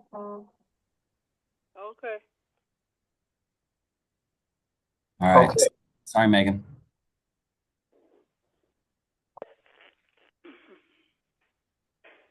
All right. Well, with that, I will then read into the record exhibits. Certified copy of the zoning ordinance, appeal to the board, basis of denial, meeting notice letter, City Journal public notices, photographs, Sanborn maps,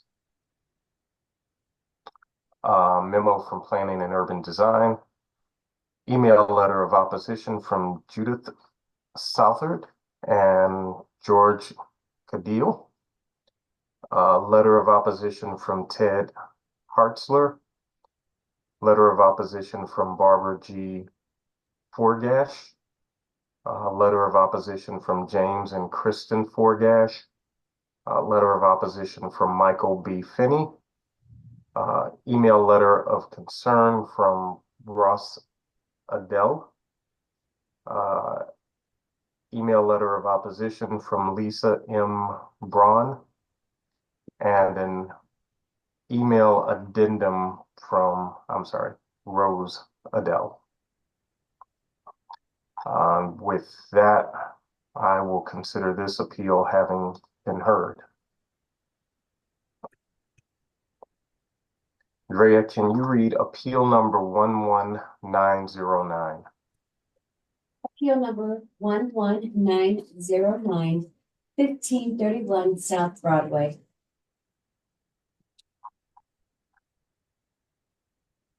You solemnly swear to tell the truth, the whole truth, and nothing but the truth, so help you God. I do.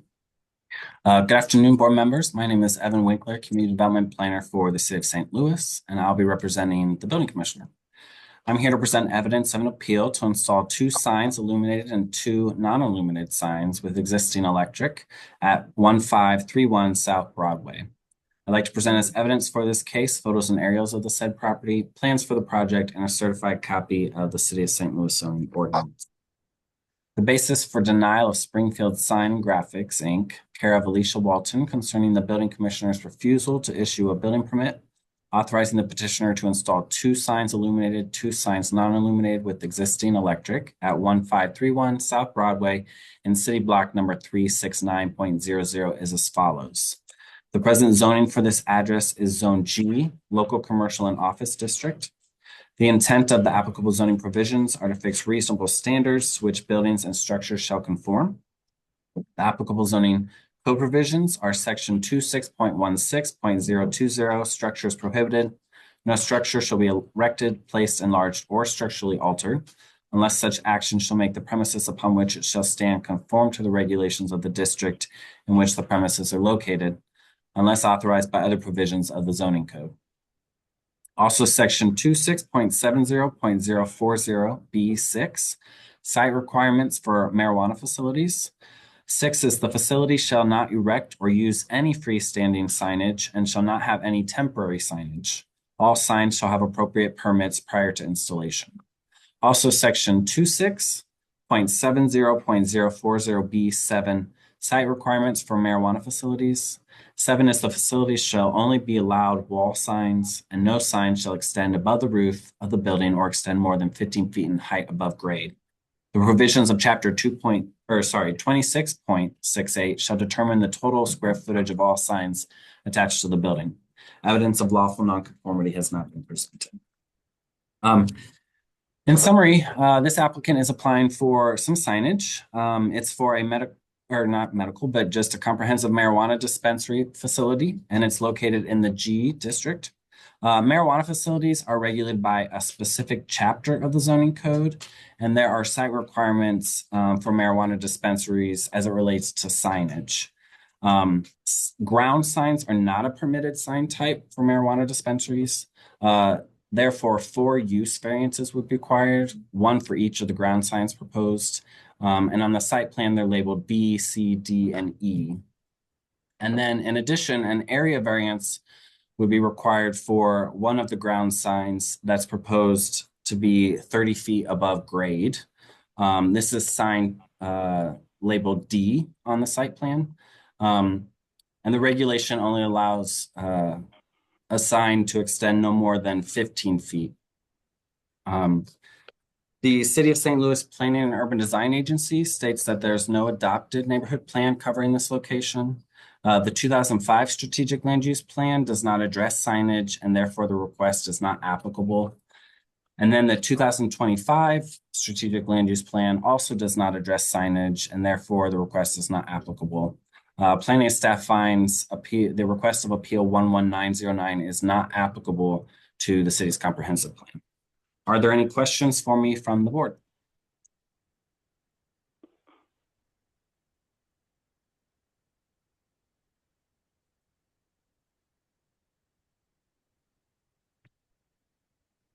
It's not applicable because the code does not address the sign, or the planning doesn't address signage at all? Is that why you're saying that? Yeah, the strategic land use plan does not address how people should or shouldn't utilize signage. Okay, so it all falls back to the marijuana section of the code, right? The zoning code, yes, our current marijuana regulations regulate signage. Okay. Thank you. Okay, any other board members have any questions?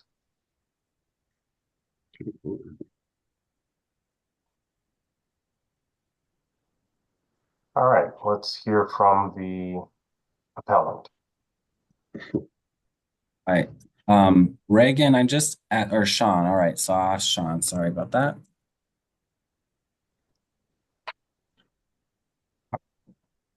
Hey, everybody. Hi, Sean. Let's get you sworn in. Sean, can you please raise your right hand?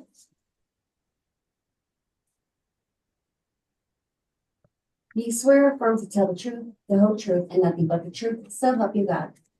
I do.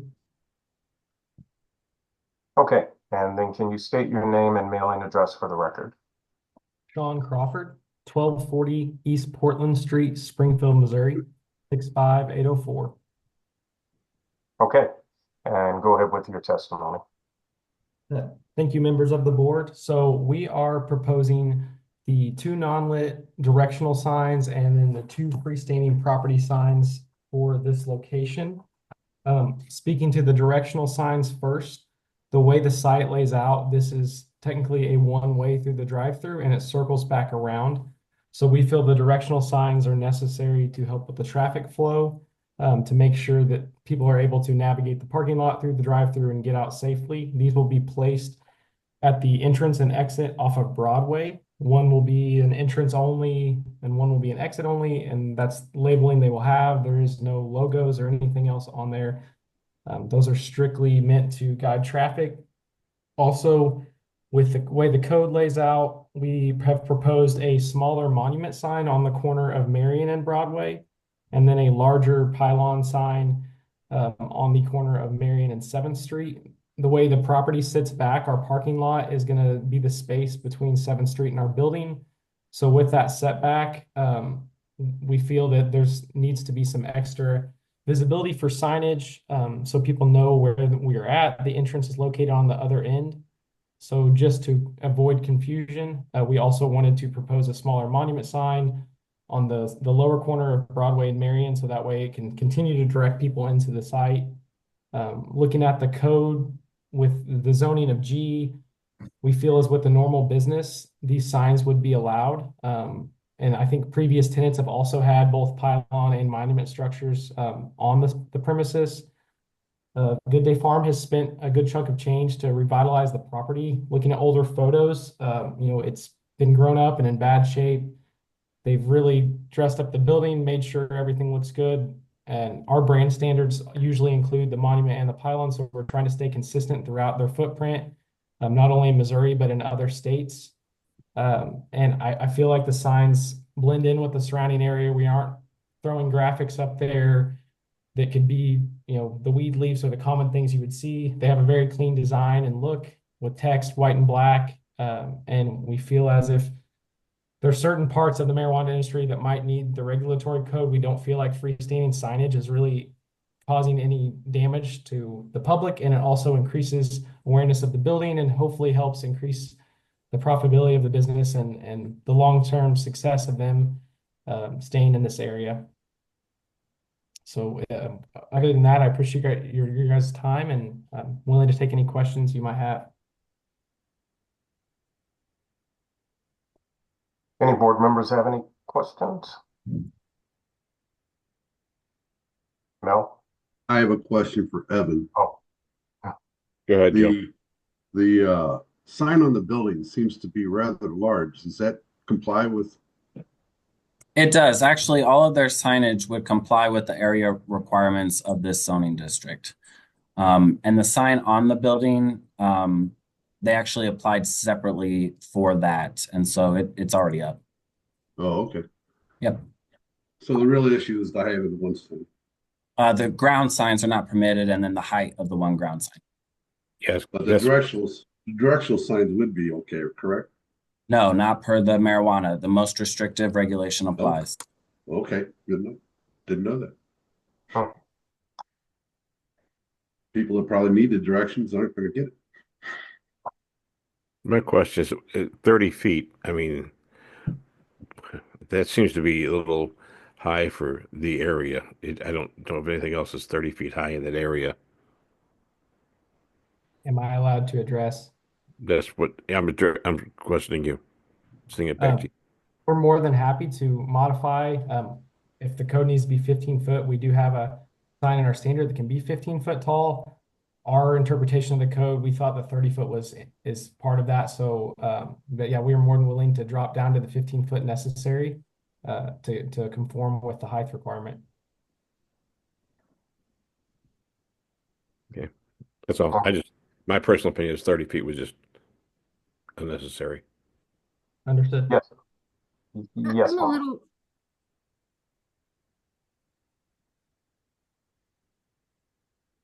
I'm a little confused about where that sign is exactly located. I'm looking at the plat, but it's a little confusing to me. Is that over by past where the parking area is at that corner, or is it closer into where the building is?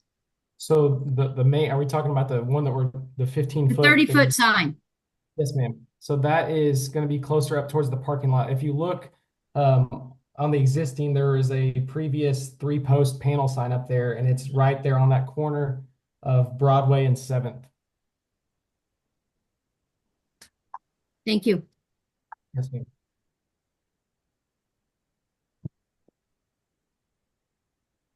Okay, any other board members have questions?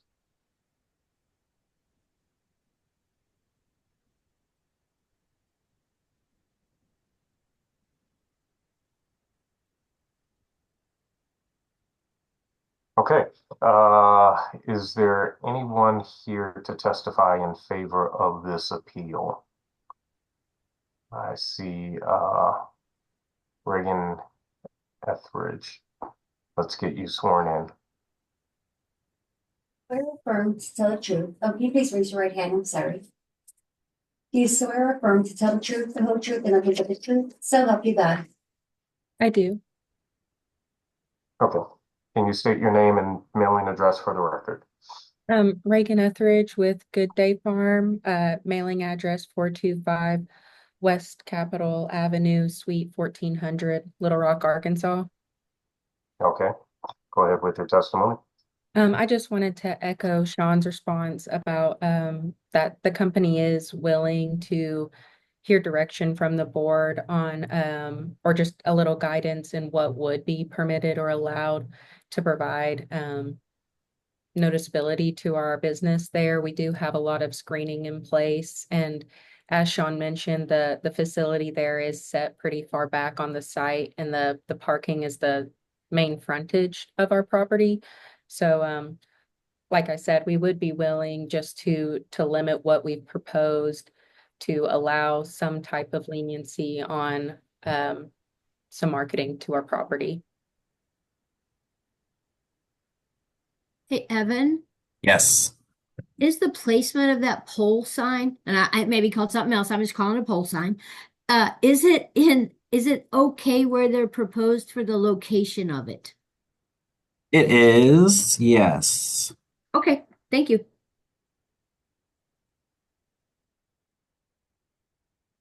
Okay, any board members have any questions for Reagan?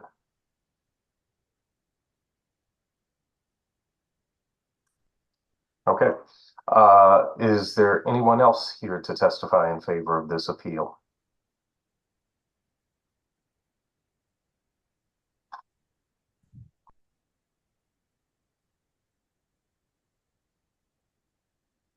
I'm going to briefly unmute folks in case there's anybody here by phone who's wishing to speak in favor of this appeal.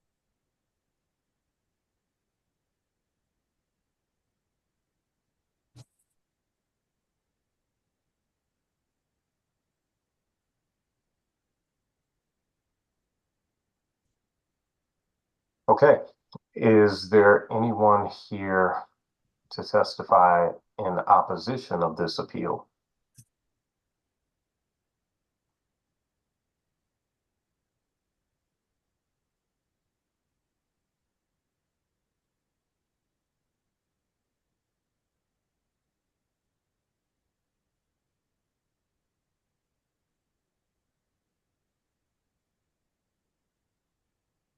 Okay.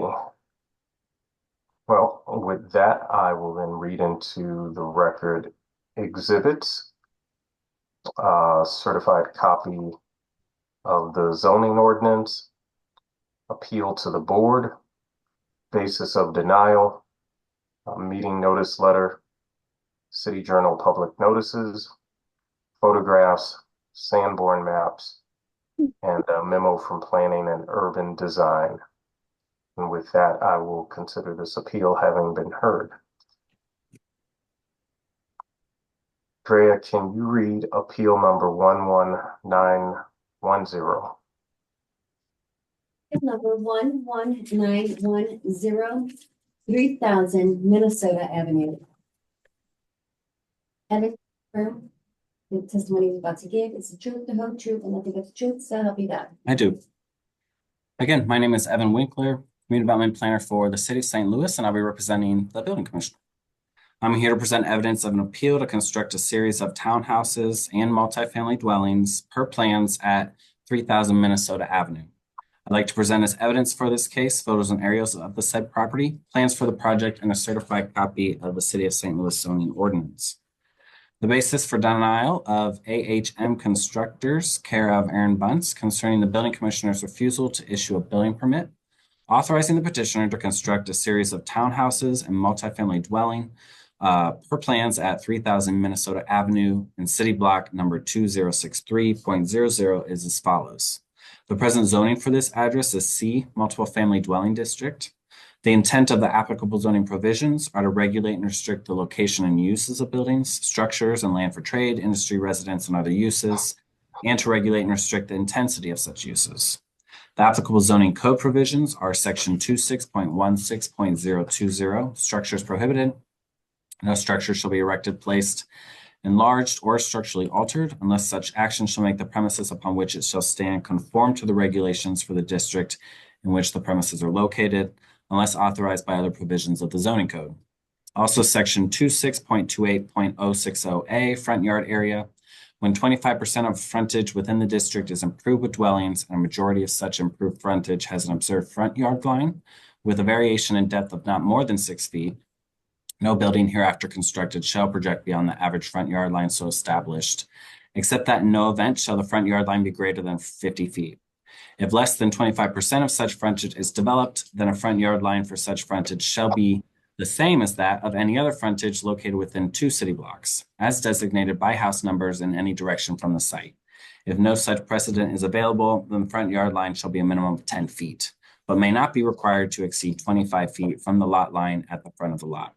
Evidence of lawful nonconformity has not been presented. In summary, the applicant is applying to construct a series of townhomes. There'll be 2 different series, each with 6 units. And then in the rear, there's going to be multifamily dwellings above parking, which is located in the C multifamily dwelling district. In the C district, multifamily dwellings are required to adhere to an observed front yard line. And since this multifamily dwelling is essentially set back,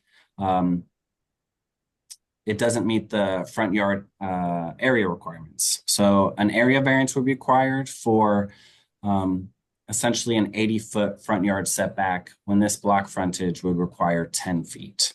It should be noted that a zoning hold waiver was issued for this permit with support from the Alderwoman of the 7th Ward, Alicia Saunier, and the Tower Grove Neighborhood Association, which is included in your exhibit packet. The City of St. Louis Planning and Urban Design Agency states that there is no adopted neighborhood plan covering this location.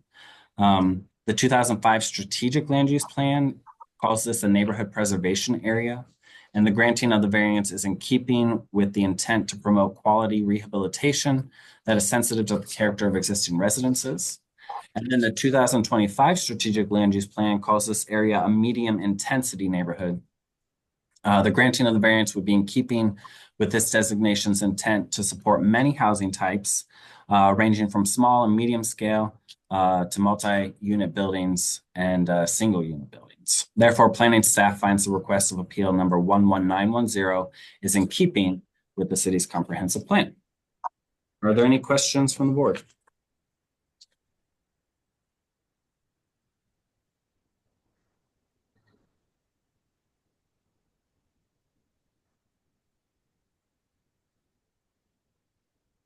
Okay, let's hear from the appellant. Yes, I'm Aaron Bunsey with DVLP and AHM. Okay, let's get you sworn in. Could you please raise your right hand? Do you swear or affirm to tell the truth, the whole truth, and nothing but the truth? So help you God. I do. All right, can you state your name and mailing address for the record, Mr. Bunsey? Aaron Bunsey, 1905 Marconi Avenue. That's St. Louis, Missouri, 63110. Okay, go ahead with your testimony. As Evan talked about the project, so this is kind of a long frontage of what has been empty land for 40 plus years. One of the challenges we were working through was developing it was the alley had been vacated more than 40 years ago, and that is now a parking lot for the Grant School, which is an apartment building that backs up to this project. When we were working through the project, we initially were going to do the townhomes with some parking, which was going to be covered in the rear. And we identified an opportunity to raise the density of this overall land use. So we have a wide variety of unit types. So we have some 3 bedrooms, some 2 bedrooms, and then the units in the rear are 1 bedroom units. The parking and what we're kind of creating is our little courtyard drive will be secured by a gate that comes off of Crittenden. So we're not creating any new curb cuts or anything on Minnesota Street.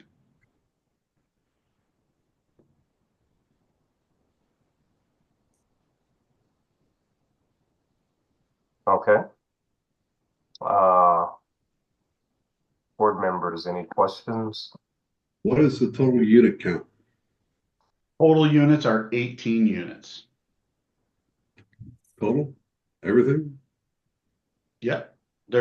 It's 12 townhome or row house units and then 6 single family units or single bedroom units over the parking. Okay. So yeah, the main goal ultimately was, because we couldn't have parking in the rear off of a traditional alley, we had to create that drive lane, and it created a situation where we couldn't have a traditional yard or any of that. So we looked at an opportunity to increase the density, which made the project a bit more feasible from an economic standpoint.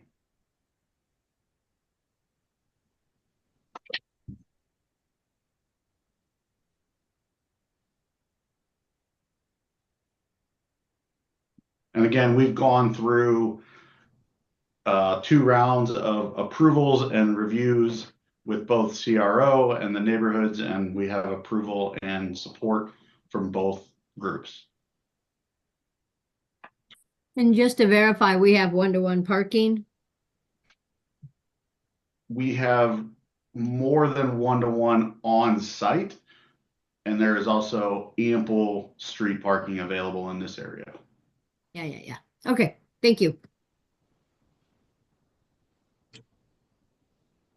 Any other questions from the board? He's saying that he met with all these groups and that they've got approval. But I'm looking at, if I'm the right one, cover letter says he got letter of opposition from the Soulard Restoration Group. Wrong one, Mel. I'm sorry. This is the one on Minnesota. Minnesota. Yes. I'm sorry. That's okay. Clicked on the wrong one. So say we're not in Soulard.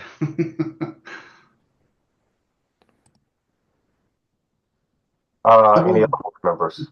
I got one question for Evan. The east property line, the buildings are right up to it. Is there any need for a setback between it and the church property? Or the There's school not. property? Let me pull up the code so I read it directly, but I believe if they provide a 12-foot side yard, they end up not needing. Okay, gotcha. I understand. That's Okay. one in there. It's a little caveat that Right. you have to search for. Okay. We're also not built right up to the property line, so that the footings and foundations of the garage and structure do not pass over the property line. I just didn't see a dimension on the site plan for that. Understood. That was all. Thanks, Joe. Any other board members?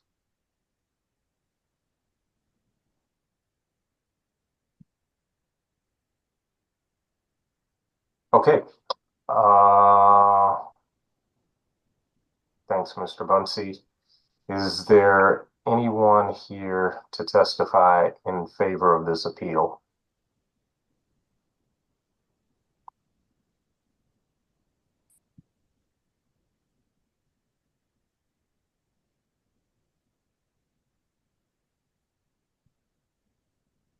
Sorry, Alicia Sanier, the alderwoman, is in the waiting room.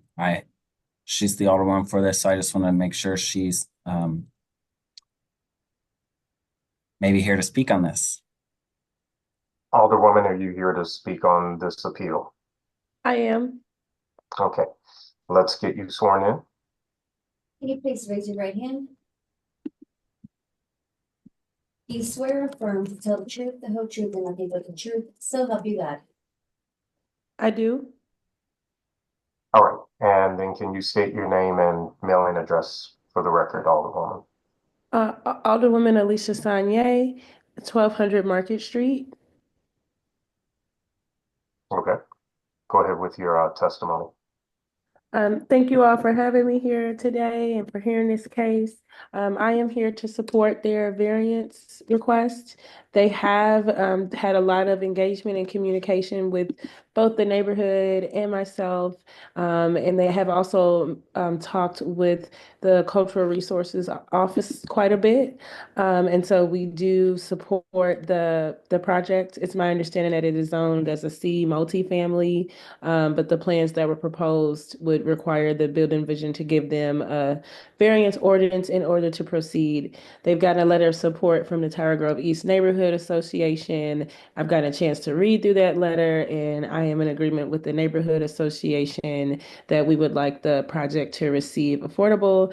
And we are specifically looking forward to the density that it will add to the neighborhood and the ability to add, 18 residential units with 2 and 3 bedroom townhomes, especially knowing kind of the shortage of family housing that we have in our city.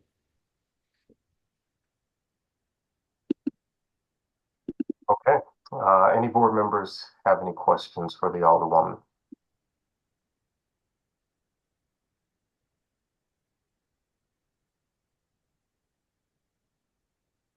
All right. Thank you, Ms. Sonia. Thank you. Is there anyone else here to testify in favor of this appeal? And just a reminder for folks who may be calling by phone, it would be *6 to unmute yourself so we can identify you.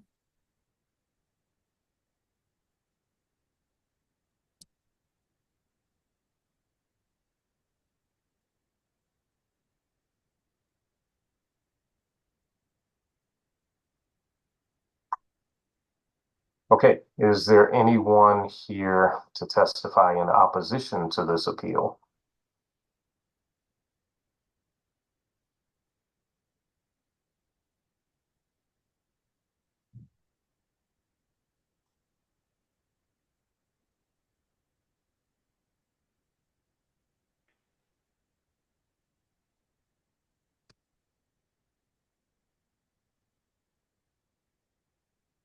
Okay, hearing none, I will then read into the record exhibits.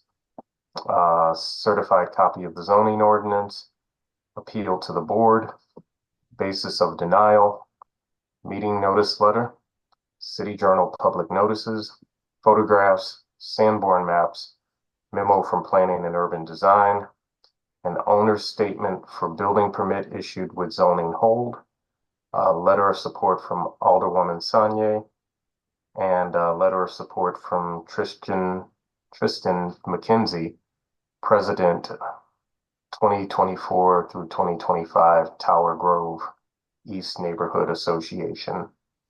And with that, I will consider this appeal having been heard. Drea, can you read appeal number 11911?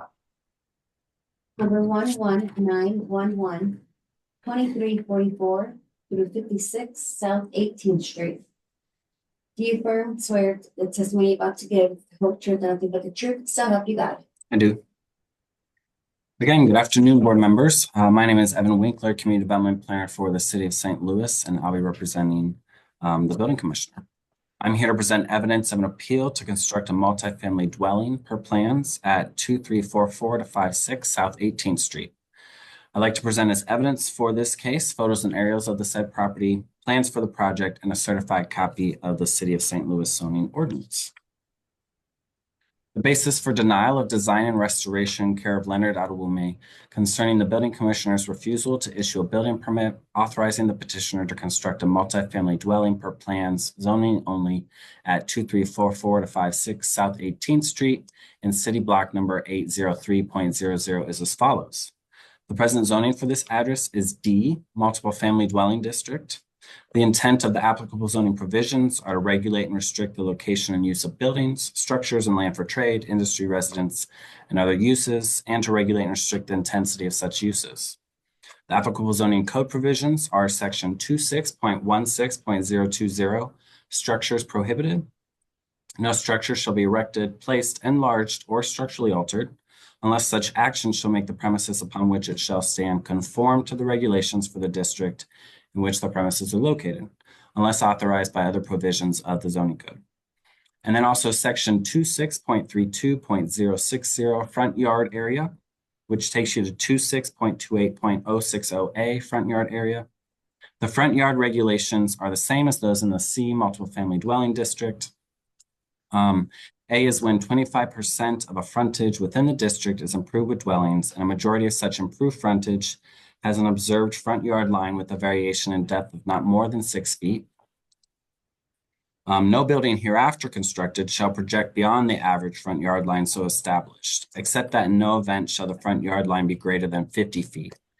If less than 25% of such frontage is developed, then a front yard line of such frontage shall be the same as that for any other frontage located within 2 city blocks as designated by house numbers in any direction from the site. If no precedent is available, then the front yard line shall be a minimum of 10 feet, but may not be required to exceed 25 feet from the lot line at the front of the lot. Evidence of lawful nonconformity has not been presented. So in summary, the applicant's applying for a building permit to construct a multifamily dwelling. It's located in the D district. This parcel is unusual in that it has 2 front yards, and that 18th Street right-of-way has actually been essentially consumed by the interstate's right-of-way. So they have frontage on 18th Street, but then also on Barton. And then in the D district, multifamily dwellings are required to have a front yard that's equal to the observed frontage. And so along 18th Street, that actually would be a 10-foot setback. However, the building is being proposed closer to the alley, and therefore would have a front yard setback of 48.4 feet at the south end of the building and 64 feet along the north end of the building. For that reason, an area variance would be required for a front yard setback along 18th Street. The City of St. Louis Planning and Urban Design Agency states that appeal number 11911 is in the Soulard neighborhood, seeks to construct a multifamily dwelling, but there's no adopted neighborhood plan covering this location. However, this 2005 strategic land use plan calls this a neighborhood preservation area. The granting of a variance is in keeping with the neighborhood preservation area's intent to promote quality rehabilitation that is sensitive to the character of existing residences. And then the 2025 strategic land use plan designates this area as a medium intensity neighborhood. The granting of a variance would be in keeping with this designation's intent to support many types of housing ranging from small and medium scale, multi-unit buildings to single unit buildings. Therefore, planning staff finds the request of appeal number 11911 is in keeping with the city's comprehensive plan. Are there any questions for me from the board?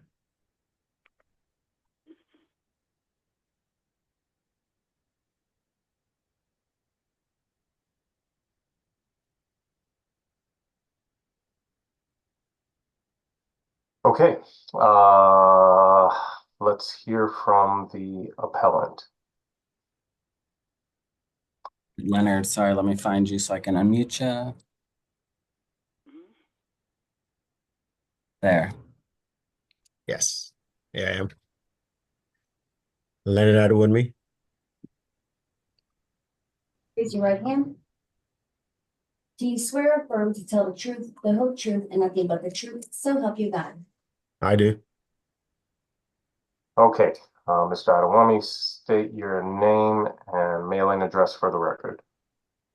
Leonard Adewunmi, 1917 Rutger Street, St. Louis, Missouri, 63104. And go ahead with your testimony. So, this property, we bought this property back in 2022, May of 2022. And before we bought it, we consulted with zoning to see what the requirements were. They gave us what our requirements were, and we met the so-called zoning laws. But in presenting our initial plan to the neighborhood and the preservation board, CRO, they were in opposition to what we had originally planned, which was a 24-unit building with a rooftop. So consequently, we met with the neighborhood to figure out what would be acceptable to them and what would be acceptable to CRO. After meeting with them several times, we came up with a plan to do townhomes, which was more palatable for the neighborhood. Chose a model example and presented to CRO. CRO had asked us to present to them first before the neighborhood to make sure that that kind of complied with the preservation board. Once that was approved, we went to zoning and made sure that everything that we were proposing was in compliance with the zoning. And it was. And then went to the neighborhood just to confirm that townhomes would be more palatable than the apartment building that we were going to do. Most of them agreed. Obviously, we had some disagreements, but we decided to present to the preservation board since CRO was okay with the design of the building. At the very last minute, there was opposition from the Soulard board, even though we were in compliance with the zoning rules. The Soulard neighborhood did not like where the parking was and asked us to move the parking on the other side of the building. Consulting with zoning said if you move that parking on the other side, you're going to need a variance. We were stuck between making the neighborhood happy and making and getting our project approved. So we decided to comply with the wishes of the neighborhood, knowing fully well that if we moved it to make the neighborhood, to appease the neighborhood, it would cause us to need a variance. We did that anyway, presented to the preservation board, and it passed at the preservation board. But obviously now we needed a variance since we were appeasing the neighborhood. And obviously now I just heard that the neighborhood has written a letter opposing the variance, and I'm a little bit confused because the only reason we were in compliance with the zoning laws and the only reason why we moved the parking lot was because the neighborhood wanted us to move the parking lot. So I ask you to please approve the variance as it stands.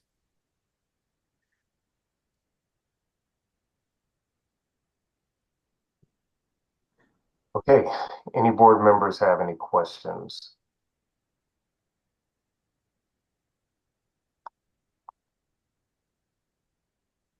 I do. I'm a little confused, Leonard, about the variance being approved by zoning. So everything about your building, short of the parking, meets all the zoning conditions. Is that right, Evan? They had a proposal that did meet all of zoning, but when the neighborhood was opposed to that one, and so when they took it to the preservation board, they reverted back to the current proposal in front of you, which does not comply with the front yard setback for zoning. Oh, So they were in compliance until they moved the parking? Mona, let me try to explain this for you. Can you hear me? Thank you. Yes. Okay. So they had a plan, it met the zoning code. We were able to sign off on that, but they also have to get approval through cultural resources. And I guess they had meetings with the neighborhood group, and the neighborhood group didn't like the plan. They agreed to revise their plan. I believe the revised plan is the plan that's before you today, and the parking does not meet the zoning code requirements. He's asking for the variance on the location of the parking because he's trying, I think we've heard testimony, he's trying to meet what the neighborhood had expressed that they wanted. So it's not like this was approved and then it wasn't approved. It was a different set of plans that he had that met the zoning code, but it was not acceptable to the neighborhood group. And having sat on that board and in that meeting, Mona, I can tell you that the original proposal actually did meet the requirements of Cultural Resources Office, but the board denied the plan based on the neighborhood association, though the project was in compliance and was supported by Cultural Resources Office, and that design actually did meet zoning requirements as well. You're muted. You're muted, Mona. Sorry. So it met with density and parking and all aspects of it? Cultural Resources found that it was in compliance. Yes. Okay. Thank you.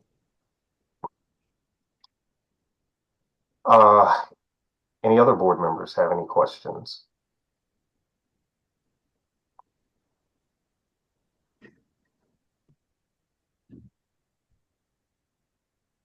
All right. Is there anyone here in favor of this appeal? Mr. Sweeney, let's get you sworn in. Please swear that the testimony you're about to give is the truth and nothing but the truth, so help you God. I do. Okay. David Sweeney, SWEENEY, 600 Washington Avenue, 63101. All right, go ahead with your testimony. Thank you, Mr. Chairman. Thank you, board members. I am the attorney for the developer here, and I'm really just here to answer any questions that may arise on the legal side of things. Obviously, I think Leonard did a great job explaining how my clients have gone out of their way to work with the neighborhood and to take a plan that did not require any variances, but rather try to work and get everyone happy, now requiring a variance and now being, as we heard earlier, without support from a neighborhood organization. Appreciate the planning staff recommending this and saying it keeps with the comprehensive plan. I think everybody, as Mr. Chairman Robinson explained, this has been a long, windy road for my clients, and they continue to do projects throughout the city. They have an office in the city and have continued to add to the vibrancy of the city. Thank you. Board members, any questions?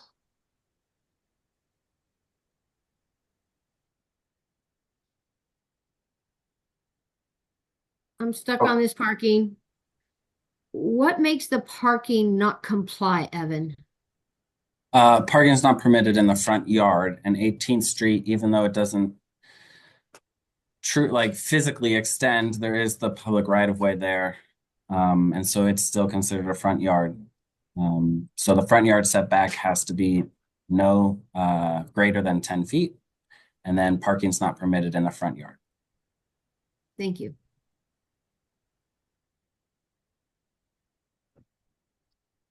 Where was the parking before?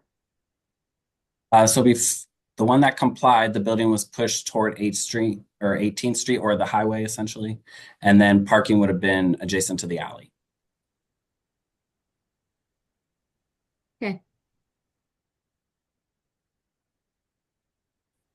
You still look a little confused, Mona, so maybe I can try to clear that up for you. This is an unusual site because of the way that the highway came through and what would have normally been their front yard and their street that ran in front of the existing buildings that were there is no longer there. It's been replaced by Highway 55.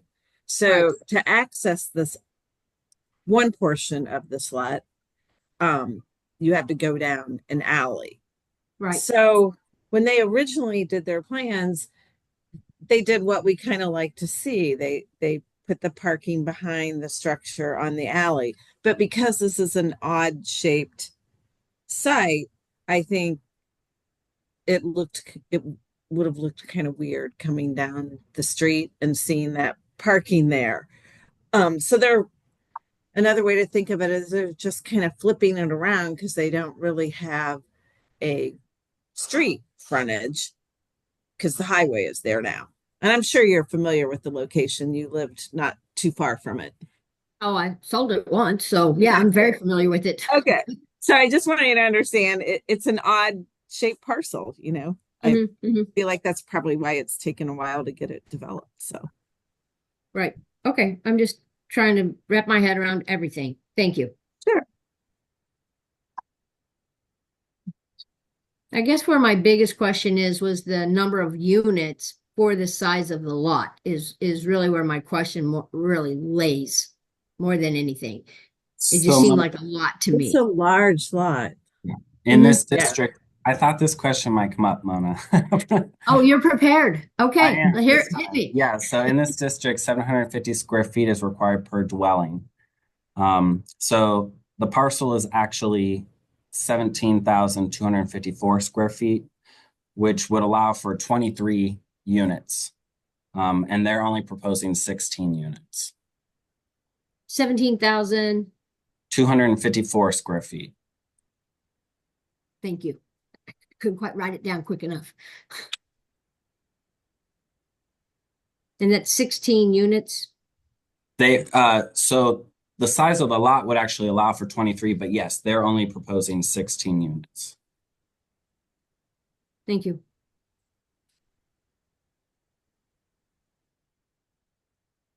Any other questions?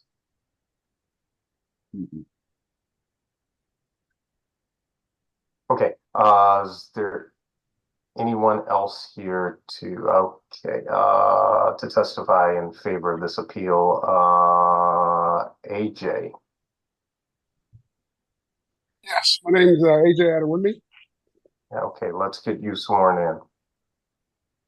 Please raise your right hand.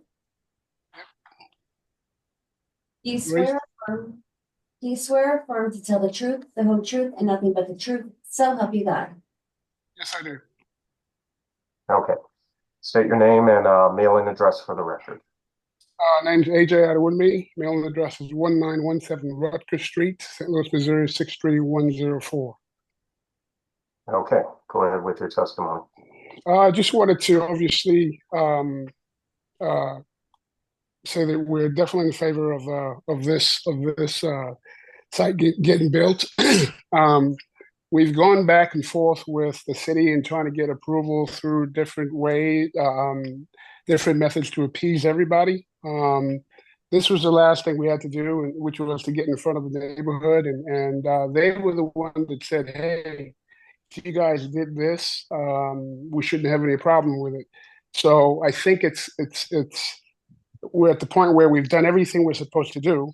We made the neighborhood happy, and now it seems like there is some dishonesty in the way they're approaching the whole thing. So I just wanted to say that CROs approved it the way we had it before. We're just trying to make everybody happy, and I think that should be considered in consideration in approving this plan.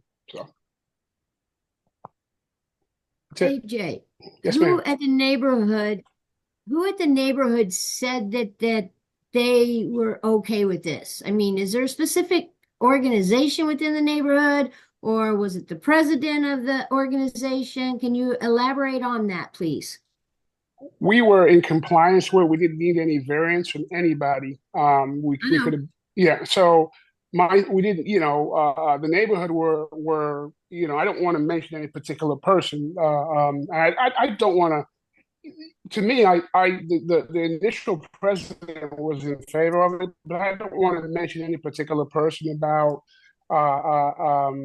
as to who's opposed and who's not. But the bottom line was we didn't need any compliance at all. We didn't need anything from anybody besides CRO. CRO liked the plan that we had, and but the neighborhood said, "Hey, if you do this, we'll get behind it." And then now all of a sudden they have an issue with it, and it's just. it's like they're moving the end goal. That's what we don't like, and we're trying to make everybody happy. We're not building as much as we should. We're doing 16 units. Um, I just think it's we've been holding on to this lot for 2 years. It's cost us quite a bit. We're just trying to get this project moving, and we'd really appreciate it getting approved. So I appreciate you not wanting to name names. Was there a division within the neighborhood association that you were working with? yes, Can you name that? I division like I don't want to name. That would be you're talking about the SRG. actual. Yeah. Okay, the SULA. Yeah. We met with SRG. Well, that's a neighborhood association, and the neighborhood association has multiple divisions within itself, and that's the question at hand. Yeah. So we're not answering that question. I think sometimes they fight within each other. Yeah. And some people want it and some people don't. And I'm sorry, Leonard. sorry. We can only get testimony from. Yeah. Okay. Yeah. So we're not answering that question. It's a tough one to answer, Mona. It's okay. I would tell you there was division within the neighborhood association as to the approval of the deal. I will tell you that I can tell you, but I cannot, say this is what this person said to me, and so this is what another person said to me. We're trying to make everybody happy. We've moved the property back. That was not, we thought this was going to be a cakewalk, and then we started getting on this again. So, as like I said, we've had the property for a couple of years now. We'd like to get going on the project, and would appreciate the approval. So, did you meet with any of the immediate neighbors that are affected by this? Yes. Leonard, can you answer that? No. Are you? So let's back up, Mona. Do you have any other questions for AJ? And if not, I will go back to Leonard to have him respond to that question for you. I was asking AJ, but I don't care who answers it. Oh, okay. So give me just. He's deflecting to Leonard. Yeah. Any other board members have any questions for AJ?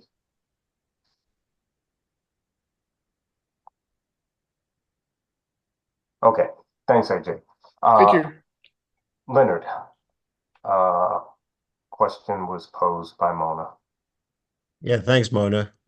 Just so you know, the reason why he was deflecting to me was because I was the one that met with the neighborhood. And we had the architect, the civil engineer, and my realtor met at the house on 12th Street with all of the neighbors. And they voiced their opposition to the very first plans that we had. And we submitted a second plan that it seemed like they were in favor of. But I will tell you, there is one person in the neighborhood that's opposed to this project, regardless of what we do. And his name is Billy Tumber. And I know that he's probably on the call today to oppose it. And he has been opposed to this project from day one, regardless of what we did. We've tried to make him happy. And it seemed like there's nothing that we could do to make Billy happy. And he was always going to run a campaign to make sure that this doesn't get built in his backyard. Okay, so you did meet with the neighbors that are immediately affected by this development. That's my question. Absolutely. Okay, not just the SRG. Not just the SRG. They were all at the meeting when we met with the neighborhood. And do you recall when that was? No, I don't have the exact date, but I'm sure they have a record of us meeting with them. Was it in 2023, 2024? It was probably in 2023. And then we had continued conversations because even when we had the last preservation meeting, some of the neighbors came in support of the project. That's when we kind of figured that there was kind of dissent between certain neighborhood groups because up until when the preservation meeting was going to happen, we thought that we had support, a majority support. But at the last minute, I was told that they weren't going to support the project. And when that happened, we had, a handful of people come to the preservation meeting to come voice their individual support for the project. When was that, Leonard? This was in 2020. November is when it got approved by the Preservation Board. 2024? 2024, sorry. Okay, just and wanted to make sure I have the idea of the timeline. Yeah, November of 2024 was when it was approved. And we were ready even before that, to start construction. But because we were trying to make sure that the neighborhood bought in, we were willing to wait. Even though we knew that if we made the change to make the neighborhood happy, the next variance meeting, when I reached out to Evan, he said the next variance meeting was going to be in February. And I thought, I have to wait another 3 months just to go through variance when, I did everything that you guys wanted. But again, I said, I'll wait. It'll be 2 years in May since we've had this property and we've been trying to develop it. And it seems like there's just something's always stood in the way of us kind of developing this property. It seems like the goalpost keeps moving every time we try to make the neighborhood happy. Okay. All right. Thank you. Any other board members have any questions?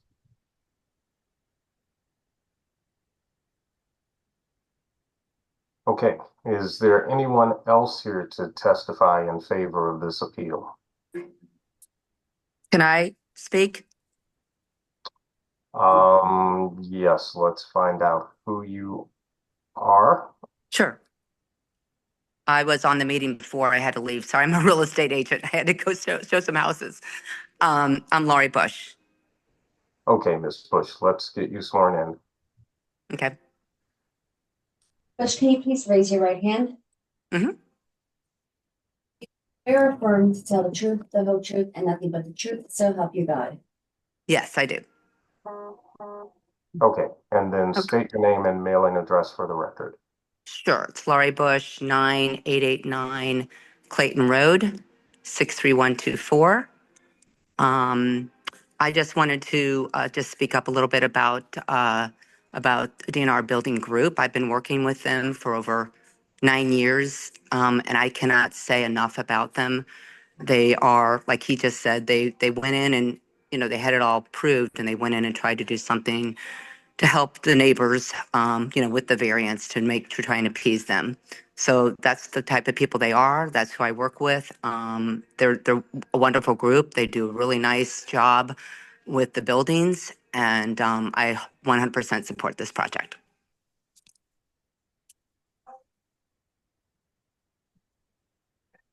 Okay. Thank you. Any other board members have any questions? Oh. All right. Thanks, Ms. Bush. Is there anyone else here to testify in favor of this appeal?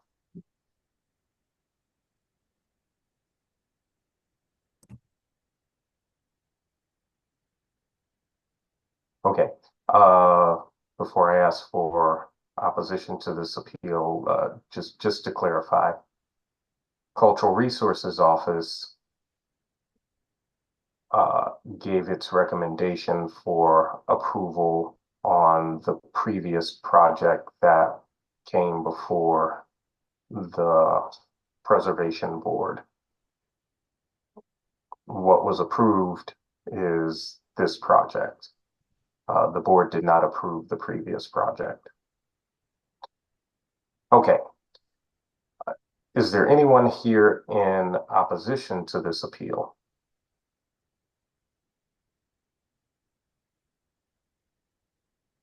Mr. Tolbert. Yes, Mr. Chairman, thank you very much, and board. I didn't realize I was going to be called out by name. Let's do it. Do you swear or affirm that the testimony you're about to give is the whole truth and nothing but the truth? So help you God. I do. Okay. Let's start with your name and mailing address for the record. Certainly. My name is Billy Tomber, mailing address 1322 Lamai Street, 63104. Okay. Go ahead with your testimony. All right. Thank you. Well, I originally came here to offer my opposition to the design as proposed and to deny the variance. I'm a member of Soulard Restoration Group, a member of the Soulard Restoration Group's plan and review team, and a former president of that organization. I'm also, most importantly, for the purposes of this conversation, the parcel's immediate neighbor to the north and 4 feet downhill. So to be very clear, I have my notes here. Now I feel I have to rebut because I was called out by name. I feel it's unfair that there was we were characterized that there has been dishonesty by Mr. AJ Adewumne, and that I feel it's very unfair, and that most agreed is what Mr. Leonard Adewumne said with the plan. That has never been the case. I'm sorry, that has never been the case.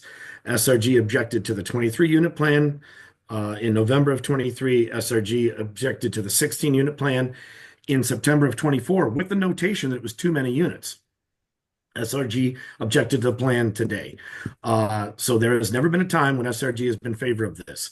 As far as meeting with the immediate neighbors, it happened one time in November of 2023. There has been nothing since. I personally introduced myself to Mr. Leonard Adewumne at the August preservation meeting and said I'd be happy to work with him, gave him my phone number. That was after a rejection.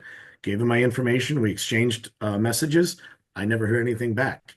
When they had people camping on there and I reached out to their office to ask if they were authorized people camping there, I never heard back. So I needed to clarify that this development group has not been working with the neighbors. Now, let's start changing that today. This plan has too many units. It's a double dead-end street. How many times have we heard today how unique this lot is? It is quite unique, if I can use the comparative on the word unique, which we probably shouldn't do. It is a double dead end where one of the streets dead ending is a one-way northbound street. The plan does not work on this 5-lot parcel. I suggest it could work with fewer units and the development of 18th Street to the south as a cul-de-sac street. Mr. Leonard Adewumne said I wouldn't be happy with anything. Farthest from the truth, sir. I am happy. I am delighted to work with you to find something here. There are 5 lots up there. Look at the Sanborn maps. Each had a front house and a back house. By my mathematics, 10 units would be ideal up there. 5 freestanding units in the front, 5 in the back, even conjoined. Let's work together on this. But I certainly reject being called out by name as being against anything. I'm here to dispute that, and I'm definitely here to dispute that there's been dishonesty by this organization. Far from it. There's been nothing but honesty. Have there been disagreements? Absolutely. We're a neighborhood organization. But I can tell you that the immediate neighbors are 100% opposed to this. In my letter to Ms. Gutierrez, I named 16 households that have 26 total household members. Every single one of them opposed. 13th Street, 12th Street, Lamai, Shenandoah, 18th Street. Please note the unique geography of Soulard. It goes 12, 13, 18. So every one of those addresses is opposed. You have not heard a single neighbor speak in favor. That is because the immediate neighbors are against it. This neighborhood association, SRG, is against it, has never been for it. But I'm saying I'm here to tell you right now, let's work together. Let's reject this variance and let's start over and let's get some plans that we can be in favor of, that speak to more green space, that take care of the water retention concerns that I have as a 4-foot downhill neighbor, and leave more green and more places that we can develop, like underground parking, the park, park underneath or park behind issue, where it'll accommodate that.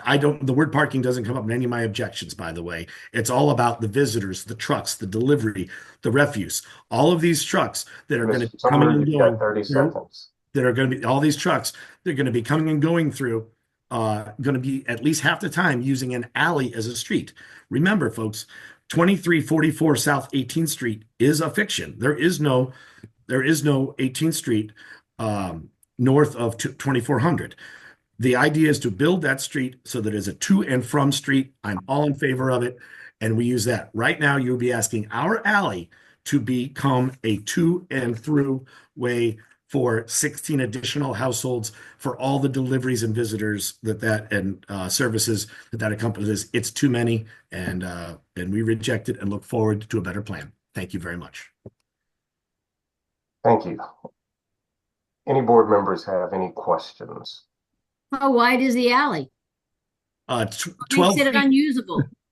It's 12 feet dumpster hook to wall. It's 12 feet. I've measured it. I have pictures of it. Did you shoot those pictures over to the board, Billy, for us to look at? No, I think I did in my first objection. I'm happy to do so. Yeah, I find them here in the next probably 15 minutes. Happy to. All right, And picture me with a tape measure on it. Yeah. And remember the snow? Remember the ice? Remember January? Our alley was completely impassable. They would be asking 16 households to have all the service vehicles and deliveries and what have you go using primarily that alley.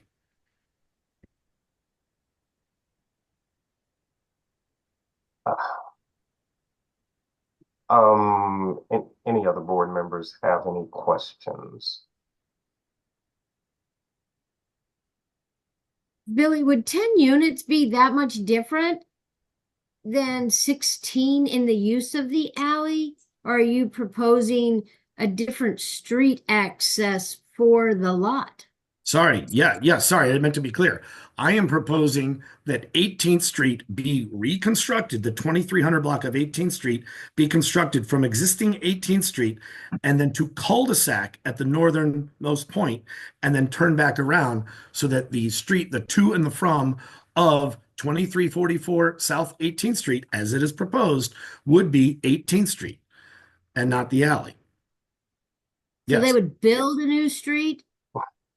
I mean, continue, even the plans call for some sort of, basically a driveway. I'm saying yes, build a street there. Continue 18th Street. Make that address a real address. Remember, there is no 2300 block of 18th Street. I think that's important to remember. Thank you. You're welcome.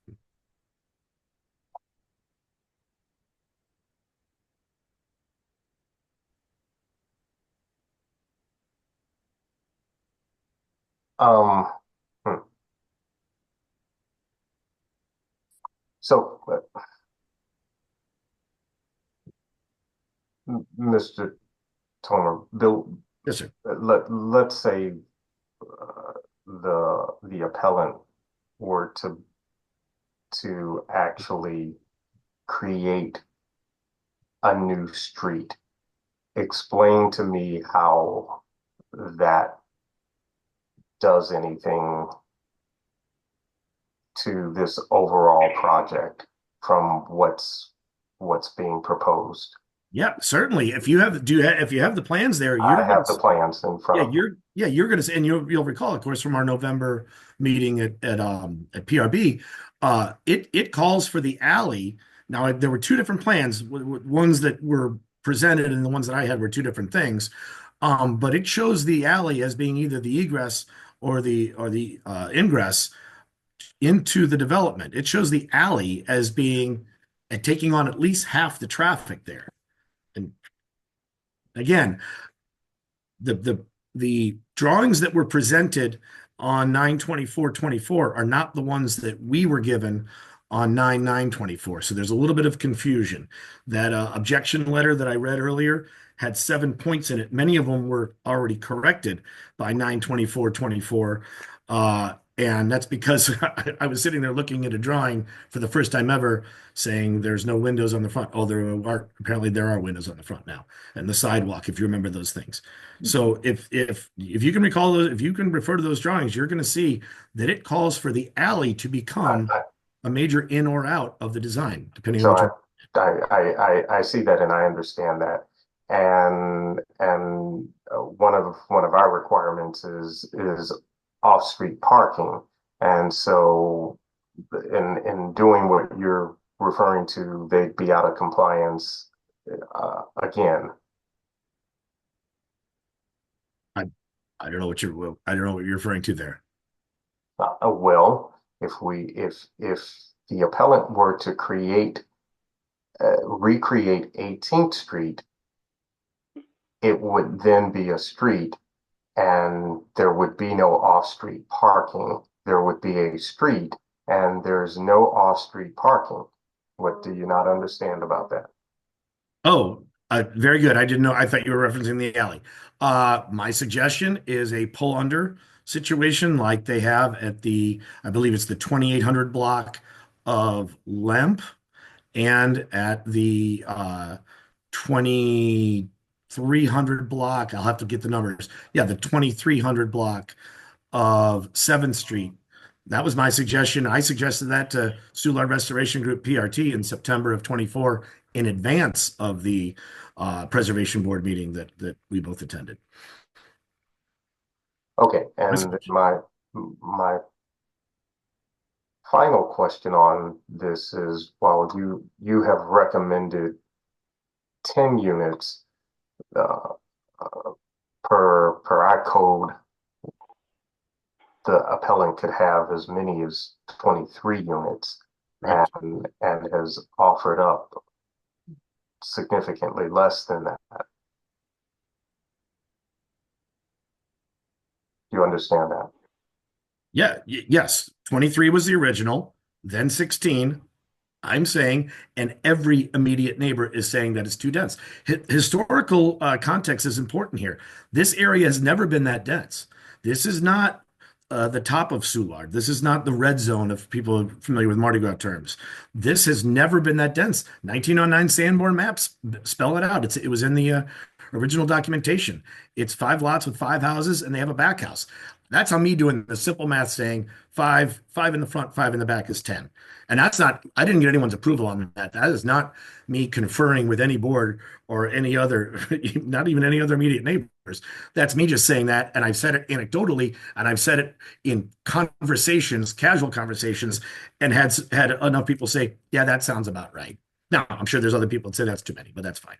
Your letters of opposition are gonna have various solutions in there. But please note that these letters of opposition all offer a solution. And at no point is anyone saying, do not build anything, we'll never be happy.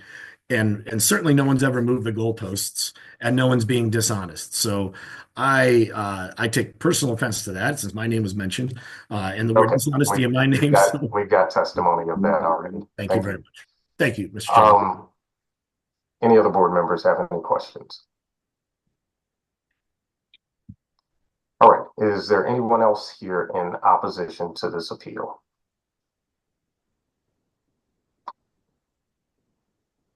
Again, folks, if you're able to use the reaction button or put your name in the chat so we can find you. I'll briefly unmute folks who may be calling. It's *6 to unmute yourself if you're calling by phone.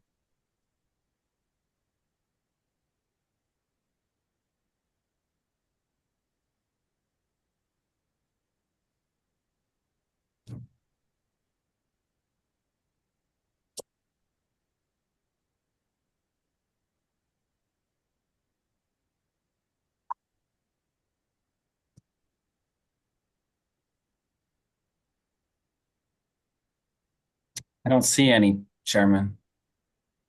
Okay. Well, with that,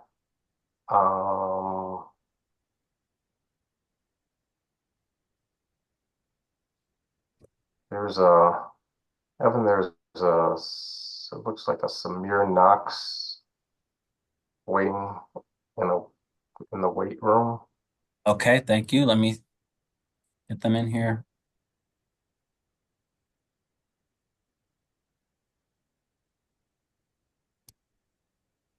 Samir, can you hear us?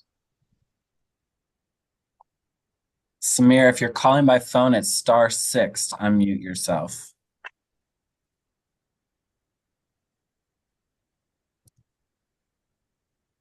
Yeah, hello, can you hear me? Yes. Yeah. So Samir, are you here to testify in opposition to appeal number 11911? Yeah, I apologize. I'm not. I'm here observing. I'm from the Business Journal, so I apologize. I think I just joined at a inopportune moment. Okay. All right.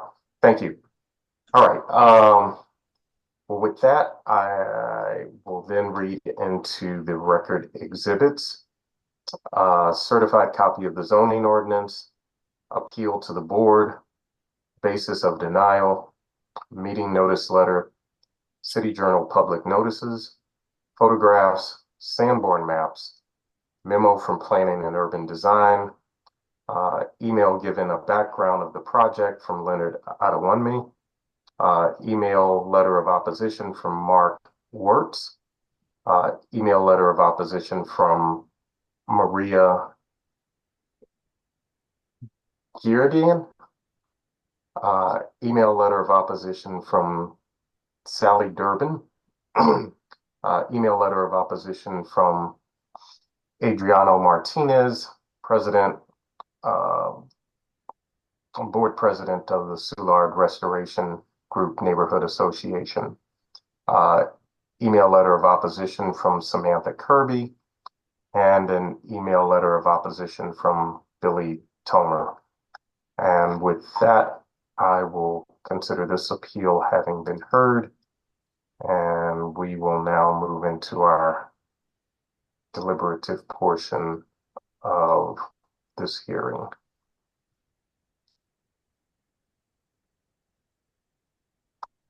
Board members, do you need a 5-minute recess? Yes, please. Okay. You're not a board member. I still need a recess. Thank you. Okay, we stand in recess for 5 minutes. Irene, I just want to check and make sure we can hear you. Since you're on phone, it's a little different. Yeah. Can Okay. you hear me? Yes, perfect. Thank you. Okay. Mm-hmm.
Okay, board, let's start with appeal number 11906.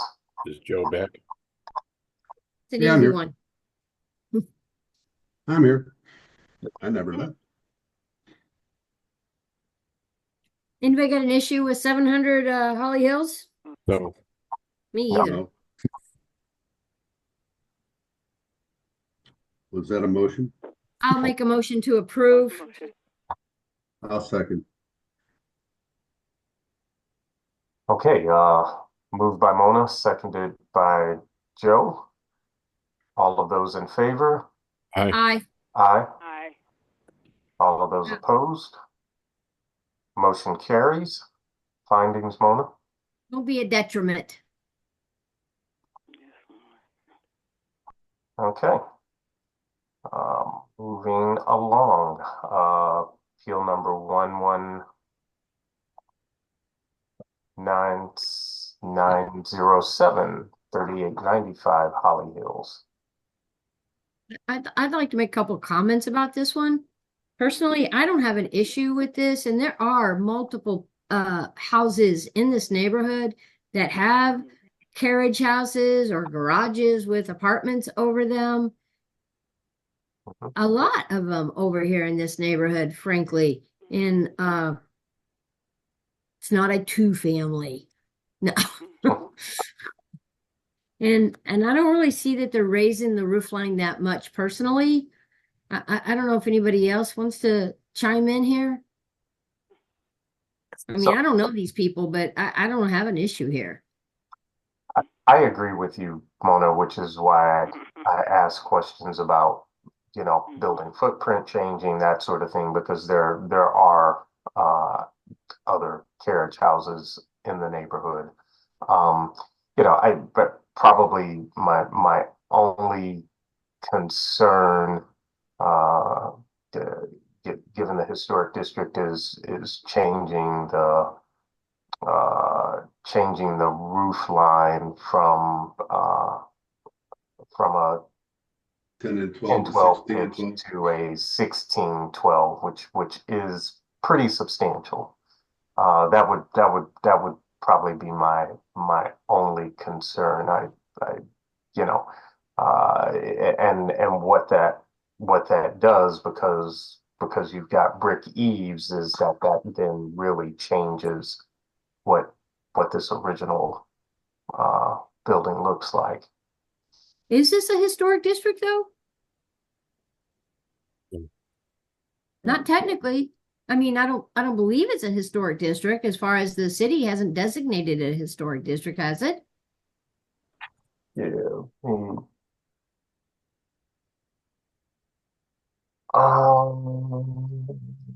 Sorry. I can look it up. Thank you, Mary. You're awesome. It was applied zoning only, so I don't, otherwise I'd know if it was routed to Crow.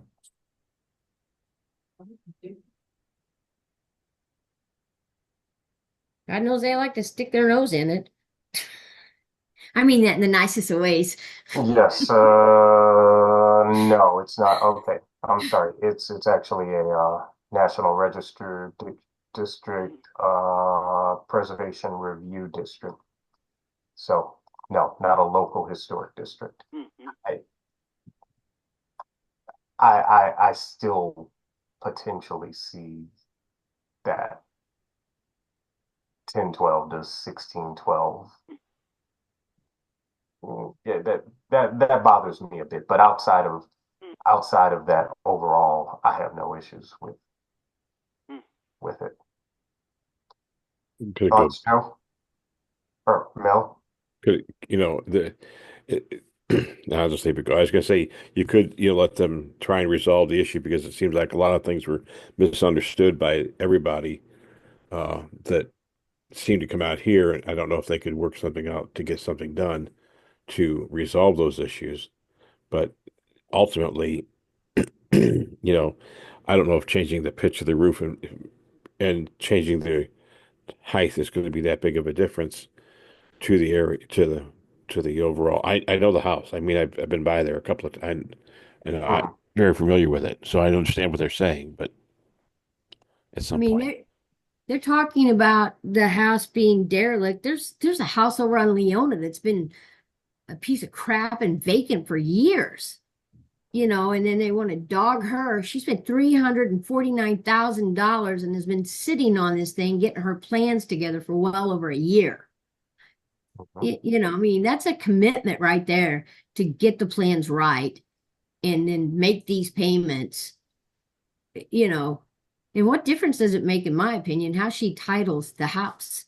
I would certainly put it in an LLC as well, my house whether I was going to live there or not. Absolutely agree with that, Mona. I have everything in a trust, so I mean, Right, exactly. It's not the neighbors, you know, it's just ridiculous. Joe? No comment. Okay. Someone like to make a motion? I'll make a motion to approve. I'll second that. I'll second. I beat you, Joe. Moved by Mona, seconded by me. All of those in favor? Aye. Aye. Aye. All of those opposed? None. Motion carries. Findings? Won't be a detriment. Okay. All right. So, what do we have here? Appeal number 11909, South Broadway.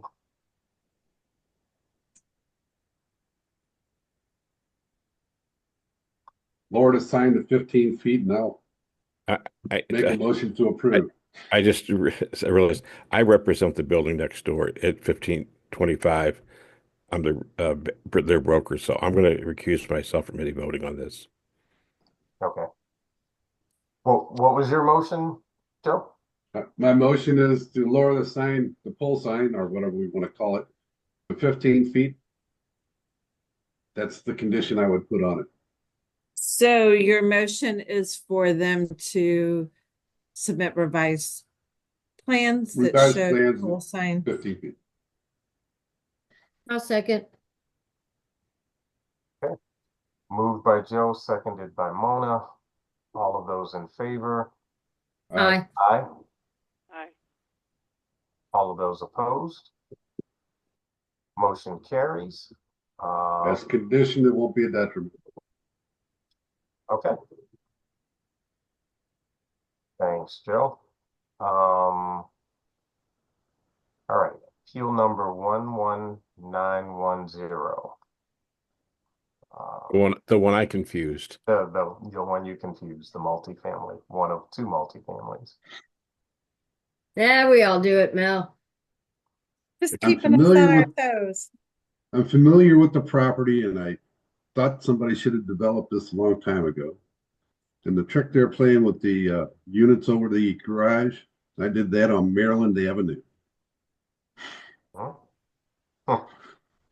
Behind 7 of the mansions little there. plans. I could have Yes.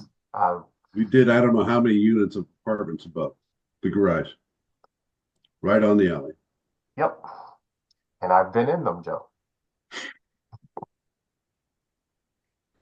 Couple of them. It needs to be developed. It's great, you know. Okay. So can I get a motion? Sure. Make a motion to approve. Second. Did Mr. Christie make the motion?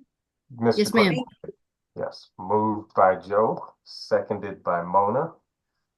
All of those in favor? Aye. Aye. Aye. All of those opposed? Motion carries. Findings?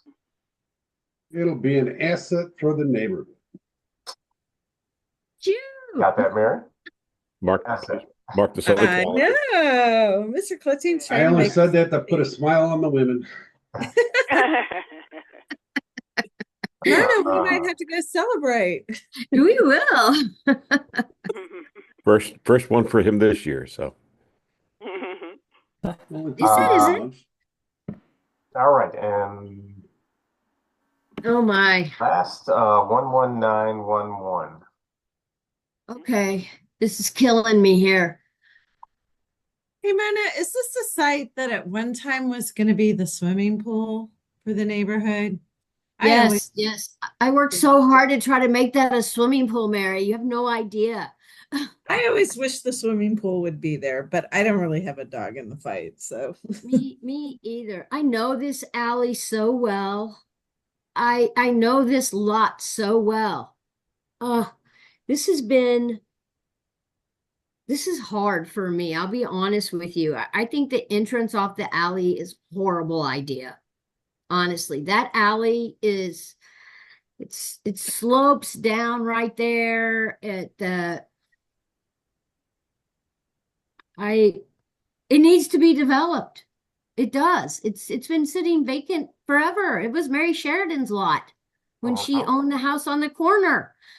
I mean, It's been sitting forever, and I believe it needs to be developed. And I think, given the size of the lot, the cost of the lot, and what those numbers look like to develop it, the fact that the developer has reduced this from the maximum number of units he could to try to appease the neighborhood association. I personally think that speaks to the developer trying to he's a make. good developer. They are good developers. I've resold their stuff. They build good stuff. can What I I ask? am most can I ask- concerned about, I agree with Billy, honestly, about the amount of traffic that 12-foot alley is going to generate. And how do you have moving trucks come up and down that alley? Where are the dumpsters for that development going to be? I didn't They're on the remember site to plan. ask. Yeah, They're on the site plan. Where are they South, at, they're Joe? between the building and the highway, along the parking lot. Yeah. On the first thing, right on Barton turnaround there. Right on That's that. Yeah, they're not. dumpster. They're not at the alley. Couldn't be because the building's on the alley. Yeah. I have a question.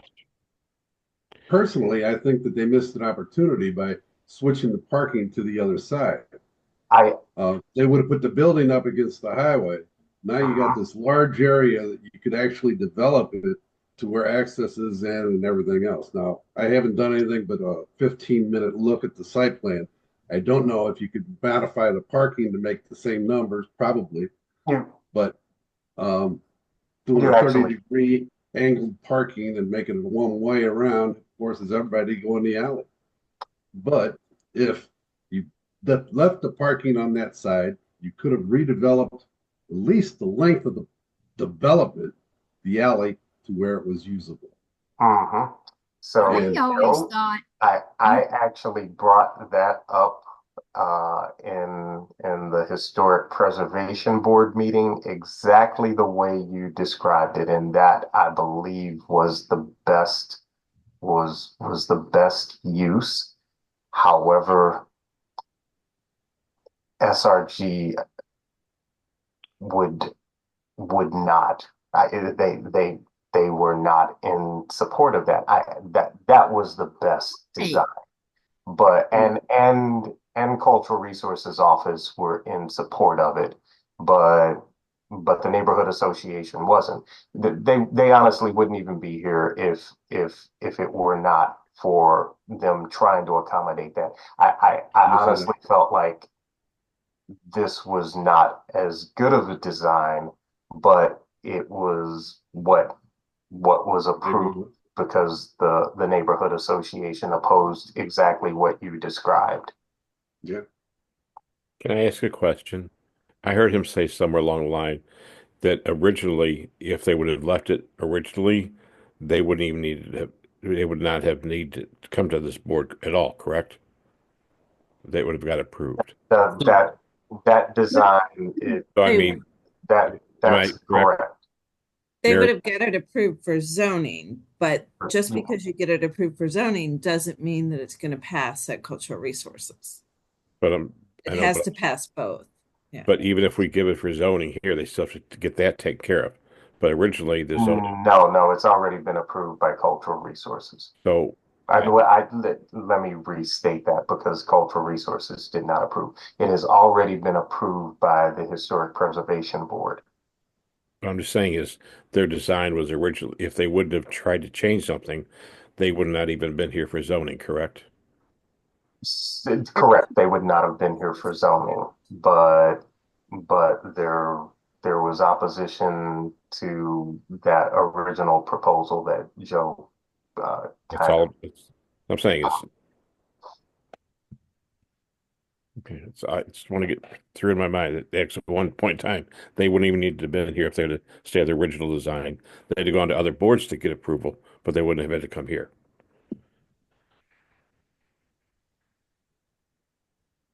So I'm deferring to the architects. Is the alley, Mr. Architects, appropriate for this many units to have this type of traffic come and go? And I hear Billy say, and I agree, to ask these questions. For this much traffic and delivery in trucks, I One mean, of they're that gonna have to have a, One of the project I did on Maryland Avenue in Central West End has an alley. Garages on both sides. We added, I think, probably 12 to 14 units on the Maryland side of that alley. And there were, I don't know how many cars go up and down, and everybody uses it to go to Straub's. So there's a lot of traffic in there that hasn't posed any problems. And I actually use that alley living only a few blocks away. And I can tell you that I've never experienced a situation where there was so much congestion that, it wasn't workable. Now, the alley in Maryland may be a little bit wider. I don't know if two cars can actually pass. Yeah. That would put it as 20 feet wide, but it's a alley that has all sorts of garages open to it, and people use it to get. Yeah, I think that one's a Island. 15-foot wide alley. Joe, Yeah. You might remember. Many years ago, and my memory is failing. I'm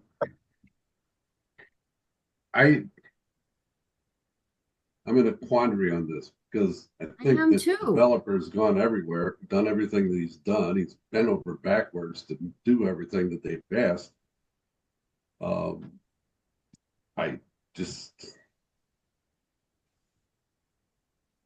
don't like the scheme as it is now, as much as anything else. Again, I agree. I think that they could get land from the state. And they could recreate 18th Street. Yeah, the state gives land all the time. They don't give it. You got to buy it. I'm going through that right now in another development. Oh.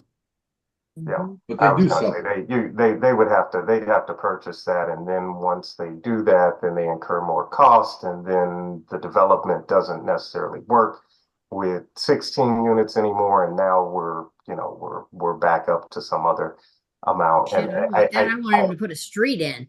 No. Yeah, I city to do that.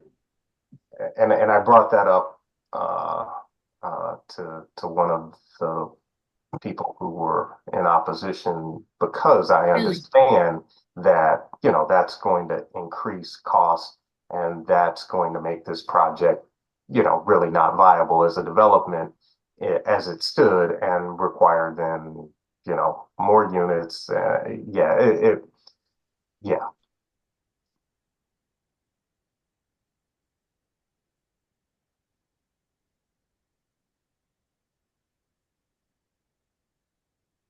Are the lots consolidated now? Yes, Mona, it's one lot. It's Yeah.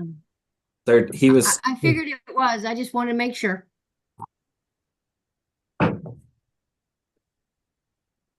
And because it's zoned D, as in dog, 750 square feet is what is required per unit. You got it. I learned it today. All Thank you. right. I don't know if my brain will remember it, but I learned it. No. There's so many things to remember on this code. Don't remember too many of them because we'll have a new code pretty soon and everything will change. Shit, don't I know? No. Sorry about that. Okay. I cannot make a motion here. All right. I will make a motion to, Meet with the neighbors? no, I will not. The developer has done that numerous times, Once. and No, being a no. He's commissioner only on met with the neighbors once. oh, I'm just being clear. that not exactly accurate, but yes, okay. I say that because neighbors have been at the meetings, and so there has been neighbor input. And Was again, that at the preservation board? yeah, I'm bringing knowledge because I'm a commissioner on the Board of Historic Preservation, and so I know that to be true. Okay. Yeah. I move that I move that we approve. I move that we approve this project as presented, though I will say in my motion that I believe that if the building were flipped, it would have been a better solution. And it did come before the board that way, but could not get approval. Where? The preservation board. Did it approve it? It did not get approval that way. The other Because option, there was so Mona. much opposition. It's the other option that Joe mentioned doing.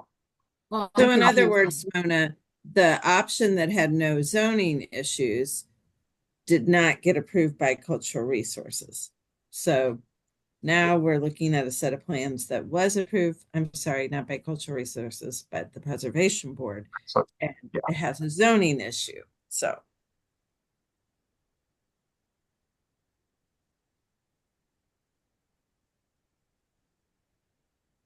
Has your Okay, so board they- approved this scheme? I'm sorry, say that again. And as your board, the preservation board, approved the scheme that we're looking at now? Yes, we approved this in November. Oh, okay. Does Crow have to approve this too? No, to the so Preservation Board. that's Crow. The preservation board responds to Crow. That's Crow why. is the staff for the Preservation Board, like Evan and Catherine and Dre and I are the staff to the Board of Adjustment. That's okay. There's a lot of alphabets out there, so it's Yeah. good to straighten them all out. Making sure I understand Yes. sometimes. Yeah. Okay, So so being everybody familiar at the with city has approved the plan we're looking at, except for us.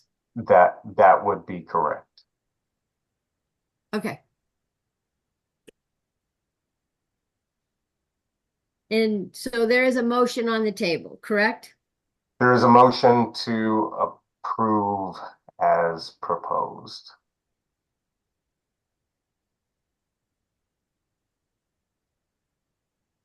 I'll second. Irene, you're muted.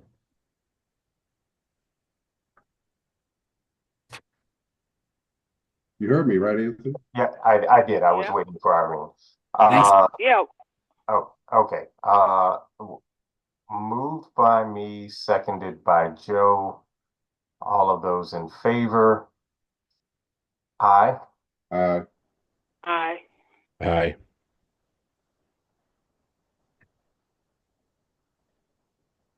All of those opposed? Aye. Okay, it's 4 yeses, 1 no.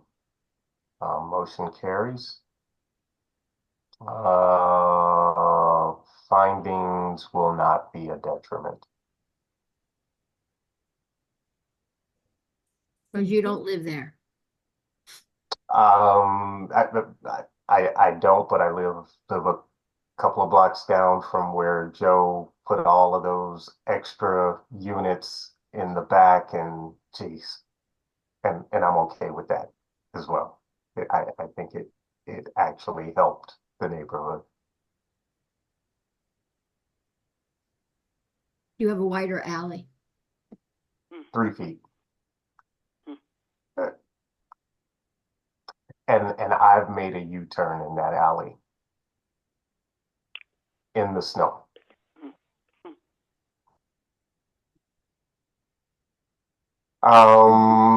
Any other business? Minutes? Just minutes. Yeah. Yeah. I just moved to accept the minutes of February 20. No, it's the 12th.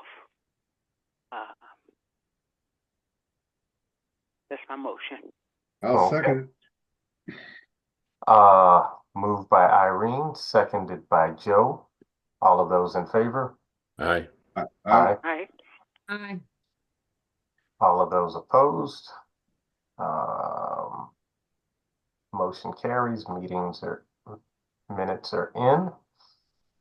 Mary, any other business? No new business. Just to remind everyone, if you have any questions about the new format of the PDA memos, I believe Evan also attached in an email to all of you a copy of the newly adopted land use plan. So if you have any questions, don't hesitate to give us a call. I can't get them And pardon? my computer won't open them up. Oh. I will ask if they printed any hard copies of the map. We don't have a printer that will print that size of map, but they may have had some printed. If they do, I'll get copies for you all. Other than that, we don't have a meeting next week, so happy vacation from us, and we'll see you the following week. Okay. Can I get Take care. motion Bye-bye, to adjourn? I'll make a motion to leave. Hold on, Hey, Irene. Motion. We need to vote. Motion to adjourn. I made a motion to adjourn. Oh. I'll second that. Moved by Joe, seconded by me. All of those in favor? Aye. Aye. Aye. Aye. Definitely aye. And Thanks, we are everyone. adjourned. Thank See you. you. Thanks, guys. Okay. Have a good day. After You too. next. Bye-bye. Thanks, Sheila. Bye.